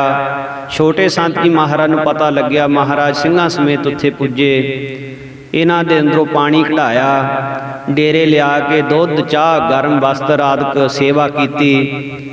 ਕਾਰ ਵੀ ਬਾਹਰ ਕਢਾਈ। ਅਸ਼ਰਧਕ ਬਚਨ ਸੇਠ ਦੇ ਹੁਣ ਯਾਦ ਆ ਰਹੇ ਸਨ ਬਈ ਮੈਂ ਤਾਂ ਇਹਨਾਂ ਦੀਆਂ ਗੱਲਾਂ ਕਰਦਾ ਜਾ ਰਿਹਾ ਸੀ, ਇਹਨਾਂ ਨੇ ਸਾਡੀ ਇੰਨੀ ਸੇਵਾ ਕੀਤੀ ਹੈ। ਨਿਸ਼ਕਾਮ ਪਰਉਪਕਾਰ ਤੱਕ ਕਿ ਮਨ ਹੀ ਮਨ ਅੰਦਰੋਂ ਅੰਦਰੀ ਸ਼ਰਮਿੰਦਾ ਵੀ ਹੋ ਰਿਹਾ ਸੀ। ਰਾਤ ਕੱਟ ਕੇ ਫਿਰ ਮਹਾਂਪੁਰਸ਼ਾਂ ਪਾਸ ਪੁੱਜਿਆ ਤਾਂ ਸੁਭਾਵਿਕ ਹੀ ਮਹਾਰਾਜ ਜੀਆਂ ਦੇ ਮੁਖਾਰਬਿੰਦ ਤੋਂ ਬਚਨ ਹੋਇਆ, ਸੇਠ ਜੀ, ਸੰਗਤ ਦੇ ਦਰਸ਼ਨ ਕੀਤੇ ਸੀ, ਸੰਗਤ ਦੇ ਦਰਸ਼ਨਾਂ ਦਾ ਫਲ ਸੂਲੀ ਦੀ ਸੂਲ ਬਣ ਗਈ ਸੀ। ਜੇ ਬਚਨ ਮੰਨ ਲੈਂਦੇ, ਰਾਤ ਰੁਕ ਜਾਂਦੇ, ਤਾਂ ਇਹ ਸੂਲ ਵੀ ਨਹੀਂ ਸੀ ਰਹਿਣੀ, ਇਹ ਸੂਲ ਵੀ ਮਿਟ ਜਾਣੀ ਸੀ। ਪਰ ਤੈਂ ਬਚਨ ਨਾ ਮੰਨਿਆ, ਇਸ ਕਰਕੇ ਇਹ ਜਿਹੜੀ ਸੂਲ ਇਹ ਹੁਣ ਤੈਨੂੰ ਦੁੱਖ ਭੁਗਤਣਾ ਪਿਆ। ਸੋ ਇਸ ਪ੍ਰਕਾਰ ਸੰਤ ਜੀ ਮਹਾਰਾਜ ਦੇ ਹਰ ਬਚਨ ਦੇ ਵਿੱਚ ਕੋਈ ਰਮਜ ਸੀ। ਸੋ ਮਹਾਂਪੁਰਖ ਹਮੇਸ਼ਾ ਪਰਉਪਕਾਰ ਦਾ ਉਪਦੇਸ਼ ਦਿੰਦੇ। ਸੰਤ ਜੀ ਮਹਾਰਾਜ ਦੇ ਪ੍ਰੇਮ ਦੇ ਵਿੱਚ ਸਰਦਾਰ ਖੇਮ ਸਿੰਘ ਭੁੱਟੇ ਨਗਰ ਤੋਂ ਇਹਦੇ ਉੱਤੇ ਮਹਾਂਪੁਰਸ਼ਾਂ ਦੀ ਮਿਹਰ ਦੀ ਨਿਗਾਹ ਹੋਈ। ਇਹਦੇ ਕਾਰੋਬਾਰ 'ਚ ਬੜੀ ਬਰਕਤ ਪਈ, ਗਰੀਬੀ ਖਹਿੜਾ ਛੱਡ ਗਈ। ਲੁਧਿਆਣੇ ਗਿੱਲ ਰੋਡ ਤੇ ਇੰਜਨ ਆਇਲ ਬਣਾਉਣੇ, ਆਇਲ ਇੰਜਨ ਬਣਾਉਣੇ ਸ਼ੁਰੂ ਕਰ ਦਿੱਤੇ। ਪਹਿਲਾ ਜਨਰੇਟਰ ਕਰਮਸਾਰ ਬਿਜਲੀ ਪੈਦਾ ਕਰਨ ਵਾਸਤੇ ਇਹਨੇ ਭੇਟਾ ਕਰਨ ਦਾ ਫੁਰਨਾ ਕੀਤਾ। ਬੇਨਤੀ ਕੀਤੀ ਕਿ ਆਪ ਜੀ ਮੇਰੀ ਭੇਟਾ ਮਨਜ਼ੂਰ ਕਰੋ। ਬਾਰ-ਬਾਰ ਬੇਨਤੀ ਕਰਨ ਤੇ ਮਹਾਂਪੁਰਸ਼ਾਂ ਨੇ ਪ੍ਰਵਾਨਗੀ ਬਖਸ਼ ਦਿੱਤੀ। 18 ਹਾਰਸ ਪਾਵਰ ਦਾ ਇੰਜਨ ਫਿੱਟ ਕਰਕੇ ਡੈਨਮੋ ਦਿੱਲੀ ਤੋਂ ਖਰੀਦ ਕੇ ਲਿਆ ਕੇ ਕਰਮਸਰ 1952 ਈਸਵੀ ਕੱਤਕ ਦੀ ਪੂਰਨਮਾਸ਼ੀ ਨੂੰ ਇਹਨੇ ਜਨਰੇਟਰ ਲਾ ਕੇ ਬਿਜਲੀ ਉੱਥੇ ਪੈਦਾ ਕੀਤੀ ਤੇ ਲਾਟੂ ਲਾ ਦਿੱਤੇ। 1952 ਦੇ ਵਿੱਚ ਸਟੇਸ਼ਨ ਵੈਗਨ ਕਾਰ ਖਰੀਦ ਕੇ ਸੋ ਦਿੱਤੀ। ਨੰਗਲ ਪਿੰਡ ਦਾ ਭਾਈ ਬਚਨ ਸਿੰਘ ਜਨਰੇਟਰ ਚਲਾਉਣ ਦੀ ਸੇਵਾ ਨਿਭਾਉਂਦਾ ਰਿਹਾ। ਸੋ ਆਪ ਜੀ ਨੇ ਸਰਬੱਤ ਪ੍ਰੇਮੀਆਂ ਨੂੰ ਸਰਦਾਰ ਖੇਮ ਸਿੰਘ ਸਮੇਤ ਪਾਵਨ ਉਪਦੇਸ਼ ਦੇਣ ਵਾਸਤੇ ਬਚਨ ਕੀਤਾ ਕਿ ਭਾਈ, ਜਿਵੇਂ ਅੰਦਰਲਾ ਹਨੇਰਾ ਮਿਟਾਉਣ ਵਾਸਤੇ ਗੁਰਬਾਣੀ ਦੇ ਲੜ ਲੱਗਣਾ ਜ਼ਰੂਰੀ ਹੈ, ਆ ਬਾਹਰਲੇ ਲਾਟੂ ਬਾਹਰਲਾ ਹਨੇਰਾ ਦੂਰ ਕਰ ਸਕਦੇ ਹਨ। ਜਿਵੇਂ ਇੱਕ ਬਿਜਲੀ ਦਾ ਪਾਵਰ ਹਾਊਸ ਹੁੰਦਾ ਹੈ, ਉਸ ਤੋਂ ਖੰਭਿਆਂ ਰਾਹੀਂ ਤਾਰਾਂ ਮਕਾਨਾਂ ਵਿੱਚ ਜਾਂਦੀਆਂ ਹਨ, ਜਿੱਥੇ ਬਲਬ ਲੱਗੇ ਹੁੰਦੇ ਹਨ। ਸੋ ਬਿਜਲੀ ਦੀ ਲਹਿਰ ਤਾਰਾਂ ਰਾਹੀਂ ਬਲਬਾਂ ਵਿੱਚ ਆ ਕੇ ਪ੍ਰਕਾਸ਼ ਕਰਦੀ ਹੈ। ਜੇ ਬਲਬ ਸਾਫ਼ ਹੋਣ ਤਾਂ ਬਹੁਤਾ ਪ੍ਰਕਾਸ਼ ਹੁੰਦਾ, ਜੇਕਰ ਘੱਟ ਸਾਫ਼ ਹਨ ਤਾਂ ਘੱਟ ਪ੍ਰਕਾਸ਼ ਕਰਦੇ ਹਨ। ਇਸੇ ਤਰ੍ਹਾਂ ਸਤਿਗੁਰੂ ਨਾਨਕ ਦੇਵ ਜੀ ਮਹਾਰਾਜ ਬਿਜਲੀ ਦੇ ਪਾਵਰ ਹਾਊਸ ਦੀ ਤਰ੍ਹਾਂ ਹਨ। ਜੋ ਇਲਾਹੀ ਬਾਣੀ ਹੈ ਬਿਜਲੀ ਦੀ ਰੋਸ਼ਨਾਈ ਲਹਿਰ ਰੂਪ ਹੈ, ਜੋ ਸਰੀਰ ਰੂਪੀ ਮਕਾਨਾਂ ਦੇ ਵਿੱਚ ਨਿਸ਼ਚੇ ਦੇ ਖੰਭਿਆਂ ਤੋਂ ਪ੍ਰੀਤਾ ਰੂਪੀ ਤਾਰਾਂ ਦੇ ਨਾਲ ਚੱਲਦੀ ਹੈ। ਇਸ ਸਰੀਰ ਰੂਪੀ ਮਕਾਨ ਦੇ ਵਿੱਚ ਮਨ ਇੱਕ ਬਲਬ ਦੀ ਤਰ੍ਹਾਂ ਹੈ। ਜੇਕਰ ਮਨ ਸਾਫ਼ ਤੇ ਸ਼ੁੱਧ ਹੈ ਅਤੇ ਪ੍ਰੀਤ ਰੂਪ ਤਾਰਾਂ ਵੀ ਠੀਕ ਹਨ, ਫਿਰ ਹਿਰਦੇ ਵਿੱਚੋਂ ਅਗਿਆਨ ਦਾ ਅੰਧਕਾਰ ਮਿਟਣ ਵਾਸਤੇ ਪ੍ਰਕਾਸ਼ ਬਹੁਤ ਹੋ ਜਾਂਦਾ ਹੈ। ਨਾਮ ਜਪਤ ਕੋਟ ਸੂਰ ਉਜਾਰਾ, ਬਿਨਸੈ ਭਰਮ ਅੰਧੇਰਾ। ਜੇਕਰ ਮਨ ਅਜੇ ਇਕਾਗਰ ਅਤੇ ਪੂਰਨ ਸ਼ੁੱਧ ਨਹੀਂ ਤਾਂ ਬਾਣੀ ਦੇ ਪੜ੍ਹਨ ਸੁਣਨ ਦਾ ਪੂਰਾ ਆਨੰਦ ਨਹੀਂ ਆਉਂਦਾ। ਤਾਂ ਫਿਰ ਖੇਮ ਸਿੰਘ ਨੇ ਬੇਨਤੀ ਕੀਤੀ ਕਿ ਮਹਾਰਾਜ ਜੀ, ਹੋਰ ਸਾਧਨਾਂ ਦੇ ਕੀਤਿਆਂ ਅਗਿਆਨ ਦੂਰ ਨਹੀਂ ਹੋ ਸਕਦਾ। ਵਰਤ ਰੱਖਣ ਨਾਲ, ਤੀਰਥ ਯਾਤਰਾ ਕਰਨ ਨਾਲ, ਦਾਨ ਕਰਨ ਦੇ ਨਾਲ, ਜਾਂ ਹੋਰ ਇਹੋ ਜਿਹੇ ਕਰਮ। ਹਜੂਰ ਕਹਿਣ ਲੱਗੇ, ਲਓ ਸੁਣੋ, ਜਿਵੇਂ ਪਹਿਲਾਂ ਲੋਕੀ ਪੱਥਰ ਨਾਲ ਪੱਥਰ ਮਾਰ ਕੇ ਉਹਦੇ ਵਿੱਚੋਂ ਅੱਗ ਪ੍ਰਗਟ ਕਰਕੇ ਪ੍ਰਕਾਸ਼ ਕਰਦੇ ਸਨ। ਫਿਰ ਸਮਾਂ ਬੀਤਣ ਅਨੁਸਾਰ ਸੋਝੀ ਆਈ, ਸਰੋਂ ਦੇ ਤੇਲ ਦੇ ਦੀਵੇ ਬਣੇ। ਦੀਵਿਆਂ ਵਿੱਚ ਤੇਲ ਜਾਂ ਘਿਓ ਪਾ ਕੇ ਫਿਰ ਰੋਸ਼ਨੀ ਕਰਨ ਲੱਗ ਪਏ, ਪਰ ਇਹਦੇ ਨਾਲ ਵੀ ਬਹੁਤਾ ਹਨੇਰਾ ਦੂਰ ਨਹੀਂ ਸੀ ਹੁੰਦਾ। ਫਿਰ ਕੁਝ ਸਮਾਂ ਪਾ ਕੇ ਧਰਤੀ 'ਚੋਂ ਮਿੱਟੀ ਦਾ ਤੇਲ ਨਿਕਲ ਆਇਆ। ਇਸ ਤਰ੍ਹਾਂ ਲਾਲਟਣਾ ਰਾਹੀਂ ਵਧੇਰੇ ਚਾਨਣ ਹੋਣ ਲੱਗਾ। ਦੀਵਿਆਂ ਨਾਲੋਂ ਲਾਲਟਣ ਦਾ ਚਾਨਣ ਜ਼ਿਆਦਾ ਸੀ। ਫਿਰ ਕੁਝ ਸਿਆਣੇ ਬੰਦਿਆਂ ਨੇ ਹੋਰ ਕਾਢਾਂ ਕੱਢੀਆਂ, ਉਹੋ ਹੀ ਤੇਲ ਗੈਸਾਂ ਵਿੱਚ ਪਾ ਕੇ ਵਧੇਰੇ ਪ੍ਰਕਾਸ਼ ਕਰਨ ਦਾ ਯਤਨ ਕੀਤਾ। ਫਿਰ ਸਾਡੇ ਦੇਸ਼ ਵਿੱਚ ਬਿਜਲੀ ਆ ਗਈ, ਇਹਨੇ ਤਾਂ ਰੋਸ਼ਨੀ ਦੀ ਹੱਦ ਮੁਕਾ ਦਿੱਤੀ। ਜਿਤਨਾ ਬਹੁਤੀ ਤਾਕਤ ਦਾ ਬਲਬ ਹੋਵੇ ਉਨੀ ਵੱਧ ਰੋਸ਼ਨੀ ਹੋ ਜਾਂਦੀ ਹੈ। 100 ਵਾਟ ਨਾਲੋਂ 200 ਵਾਟ ਦੇ ਬਲਬ ਦੀ ਲੋ ਜ਼ਿਆਦਾ ਹੁੰਦੀ ਹੈ। 200 ਨਾਲੋਂ 1000 ਵਾਟ ਦਾ ਬਲਬ ਵੱਧ ਚਾਨਣ ਕਰਦਾ ਹੈ। ਇਸ ਤੋਂ ਵੱਧ ਪਾਵਰ ਦਾ ਉਸ ਤੋਂ ਵੱਧ ਪ੍ਰਕਾਸ਼ ਕਰਦਾ ਹੈ। ਇਉਂ ਇਸ ਦੇ ਨਾਲ ਹਨੇਰਾ ਦੂਰ ਹੋ ਜਾਂਦਾ ਹੈ। ਇਸੇ ਤਰ੍ਹਾਂ ਹੁਣ ਇਸ ਪ੍ਰਮਾਣ ਨੂੰ, ਇਸ ਦ੍ਰਿਸ਼ਟਾਂਤ ਨੂੰ ਸਮਝਣਾ ਕਰੀਏ। ਸਤਿਗੁਰੂ ਨਾਨਕ ਦੇਵ ਜੀ ਦੀ ਜੋ ਇਲਾਹੀ ਬਾਣੀ, ਗੁਰੂ ਗ੍ਰੰਥ ਸਾਹਿਬ ਜੀ ਦੀ ਇਲਾਹੀ ਬਾਣੀ ਹੈ, ਇਹ ਅੰਦਰਲੇ ਹਿਰਦੇ ਦਾ ਅੰਧਕਾਰ ਮੇਟਣ ਵਾਸਤੇ ਬਿਜਲੀ ਦੇ ਸਮਾਨ ਹੈ। ਪੁਰਾਣੇ ਮਤ ਮਤਾਂਤ ਤੇ ਉਹਨਾਂ ਦੇ ਕਠਨ ਸਾਧਨ ਪੱਥਰ ਨਾਲ ਪੱਥਰ ਰਗੜ ਕੇ ਪ੍ਰਕਾਸ਼ ਕਰਨ ਦੇ ਸਮਾਨ ਹਨ। ਅੰਧਕਾਰ ਸੁਖ ਕਬੈ ਨ ਸੋਈ ਹੈ, ਰਾਜਾ ਰੰਕ ਦੂ ਮਿਲ ਰੋਈ ਹੈ। ਅਗਿਆਨ ਦਾ ਹਨੇਰਾ ਚੰਗੀ ਤਰ੍ਹਾਂ ਦੂਰ ਨਾ ਹੋ ਸਕਿਆ ਪੁਰਾਣੇ ਸਾਧਨਾਂ ਦੇ ਨਾਲ। ਫਿਰ ਹੋਰ ਅਨੇਕਾਂ ਮਤ ਚੱਲੇ। ਗੋਰਖਨਾਥ ਦੇ ਚੇਲੇ ਸਿੱਧਾਂ ਨੇ, ਦੱਤਾਤਰੇय ਦੇ ਉਪਾਸ਼ਕ ਸੰਨਿਆਸੀਆਂ ਨੇ ਆਪਣੀਆਂ ਰਿੱਧੀਆਂ ਸਿੱਧੀਆਂ ਦੇ ਚਮਤਕਾਰ ਦਿਖਾਏ, ਪਰ ਹਿਰਦੇ ਦਾ ਅੰਧਕਾਰ ਨਾ ਮਿਟਿਆ। ਅਖੀਰ ਨੂੰ ਨਿਰੰਕਾਰ ਨੇ ਗੁਰੂ ਨਾਨਕ ਦਾ ਸਰੂਪ ਧਾਰਨ ਕਰਕੇ ਗੁਰਮਤਿ ਦਾ ਪ੍ਰਚਾਰ ਕੀਤਾ, ਜਿਸ ਰਾਹੀਂ ਨਿਸ਼ਚਾ ਰੱਖਣ ਵਾਲੇ ਅਣਗਿਣਤ ਪ੍ਰੇਮੀਆਂ ਦਾ ਅਗਿਆਨ ਦਾ ਹਨੇਰਾ ਦੂਰ ਹੋ ਗਿਆ। ਸੋ ਸੂਰਜ ਵੱਤ ਗੁਰੂ ਨਾਨਕ ਦੇਵ ਜੀ ਦੀ ਬਾਣੀ ਦੇ ਲੜ ਲੱਗ ਗਏ। ਸਤਿਗੁਰੂ ਨਾਨਕ ਪ੍ਰਗਟਿਆ, ਮਿਟੀ ਧੁੰਦ ਜਗ ਚਾਨਣ ਹੋਆ, ਜਿਉਂ ਕਰ ਸੂਰਜ ਨਿਕਲਿਆ, ਤਾਰੇ ਛਪੇ ਅੰਧੇਰ ਪਲੋਆ। ਅਤੇ ਸੂਰਜ ਵੱਤ ਪ੍ਰਕਾਸ਼ ਕਰਨ ਵਾਲੇ ਗੁਰੂ ਨਾਨਕ ਦੇਵ ਜੀ ਦੇ ਚਰਨਾਂ ਵਿੱਚ ਅਭੇਦ ਹੋ ਗਏ। ਜਿਤਨੇ ਵੱਧ ਪਾਵਰ ਦਾ ਕਿਸੇ ਦਾ ਮਨ ਹੈ, ਭਾਵ ਜਿਤਨੀ ਕਿਸੇ ਦੀ ਅੰਦਰੋਂ ਪ੍ਰੀਤ ਗੂੜੀ ਹੈ, ਉਹਦੇ ਅੰਦਰ ਉਤਨਾ ਹੀ ਵੱਧ ਪ੍ਰਕਾਸ਼ ਹੋਇਆ ਹੈ। ਭਾਵ ਜਿਤਨੀ ਬਹੁਤੀ ਮਨ ਦੀ ਸ਼ੁੱਧਤਾ ਹੈ, ਇਕਾਗਰਤਾ ਹੈ, ਉਤਨਾ ਜ਼ਿਆਦਾ ਆਨੰਦ ਤੇ ਸ਼ਾਂਤੀ ਪ੍ਰਾਪਤ ਹੋਈ ਹੈ। ਸੋ ਇਹ ਪਾਵਨ ਉਪਦੇਸ਼ ਸੁਣ ਕੇ ਸਰਦਾਰ ਖੇਮ ਸਿੰਘ ਅਤੇ ਹੋਰ ਜਿੰਨੇ ਵੀ ਪ੍ਰੇਮੀ ਮਹਾਰਾਜ ਦੇ ਚਰਨਾਂ 'ਚ ਬੈਠੇ ਸੀ, ਸਾਰੇ ਗਦਗਦ ਹੋ ਗਏ। ਸੰਤ ਜੀ ਮਹਾਰਾਜ ਦੇ ਬਚਨਾਂ ਦੁਆਰਾ ਸਰਦਾਰ ਖੇਮ ਸਿੰਘ ਜੀਆਂ ਨੂੰ ਹੋਰ ਬਹੁਤ ਬਖਸ਼ਿਸ਼ਾਂ ਪ੍ਰਾਪਤ ਹੋਈਆਂ, ਪਰਿਵਾਰ ਦੇ ਵਿੱਚ ਵਾਧਾ ਹੋਇਆ, ਬਹੁਤ ਰਹਿਮਤਾਂ ਮਹਾਂਪੁਰਸ਼ਾਂ ਦੇ ਚਰਨਾਂ ਵਿੱਚੋਂ ਇਸ ਨੂੰ ਪ੍ਰਾਪਤ ਹੋਈਆਂ। ਹੋਰ ਇਸ ਤੋਂ ਅਗਲਾ ਜੋ ਬਿਰਤਾਂਤ ਹੈ, ਮਹਾਂਪੁਰਸ਼ਾਂ ਨੂੰ ਕਲਕੱਤੇ ਦੀਆਂ ਸੰਗਤਾਂ ਵੱਲੋਂ ਬੇਨਤੀਆਂ ਕੀਤੀਆਂ ਗਈਆਂ ਕਿ ਹੁਣ ਕਾਫੀ ਸਮਾਂ ਹੋ ਚੁੱਕਾ ਹੈ, ਅਫਰੀਕਾ ਤੋਂ ਬਾਅਦ ਫਿਰ ਹੁਣ ਕਲਕੱਤੇ ਦੀ ਧਰਤੀ 'ਤੇ ਚਰਨ ਪਾਓ। ਸੰਤ ਜੀ ਮਹਾਰਾਜ ਅੱਗੇ ਕਲਕੱਤੇ ਸ਼ਹਿਰ, ਰਾਂਚੀ ਸ਼ਹਿਰ, ਪਟਨਾ ਸਾਹਿਬ, ਦਾਨਾਪੁਰ ਆਦਿ ਸ਼ਹਿਰਾਂ ਦੇ ਵਿੱਚ ਜਿਵੇਂ ਪ੍ਰਚਾਰ ਦੀ ਲਹਿਰ ਚਲਾਉਂਦੇ ਹਨ, ਜਿਵੇਂ ਦਰਸ਼ਨ ਦਿਦਾਰੇ ਬਖਸ਼ਦੇ ਹਨ ਸੰਗਤਾਂ ਨੂੰ, ਉਸ ਦਾ ਜੋ ਬਿਰਤਾਂਤ ਹੈ ਅਗਲੇ ਭਾਗ ਦੇ ਵਿੱਚ ਆਪਾਂ ਵਰਣਨ ਕਰਾਂਗੇ। ਮਹਾਰਾਜ ਮਿਹਰ ਕਰਨ। ਪੂਰਨ ਮਹਾਂਪੁਰਖਾਂ ਦੀ ਵਡਿਆਈ, ਜੋ ਹਰ ਦਾਸਨ ਕੀ ਉਸਤਤ ਹੈ, ਸਾ ਹਰ ਕੀ ਵਡਿਆਈ। ਹਰ ਜੀ ਆਪਣੀ ਵਡਿਆਈ ਭਾਮਦੀ, ਜਨ ਕਾ ਜੈਕਾਰ ਕਰਾਈ। ਰੱਬ ਦੇ ਪਿਆਰਿਆਂ ਦੀ ਮਹਿਮਾ ਰੱਬ ਦੀ ਮਹਿਮਾ ਹੈ। ਜੇ ਕੋਈ ਭਾਵਨਾ ਦੇ ਨਾਲ ਕਰੇ, ਭਾਵਨਾ ਦੇ ਨਾਲ ਸੁਣੇ ਤੇ ਪਰਮੇਸ਼ਰ ਦੀ ਨੇੜਤਾ ਦਾ ਅਹਿਸਾਸ ਹੁੰਦਾ ਹੈ। ਗੁਰੂ ਕਿਰਪਾ ਕਰੇ ਹੋਈਆਂ ਬੇਅੰਤ ਭੁੱਲਾਂ ਦੀ ਮੁਆਫੀ ਬਖਸ਼ਣੀ ਜੀ। ਵਾਹਿਗੁਰੂ ਜੀ ਕਾ ਖਾਲਸਾ, ਵਾਹਿਗੁਰੂ ਜੀ ਕੀ ਫਤਿਹ।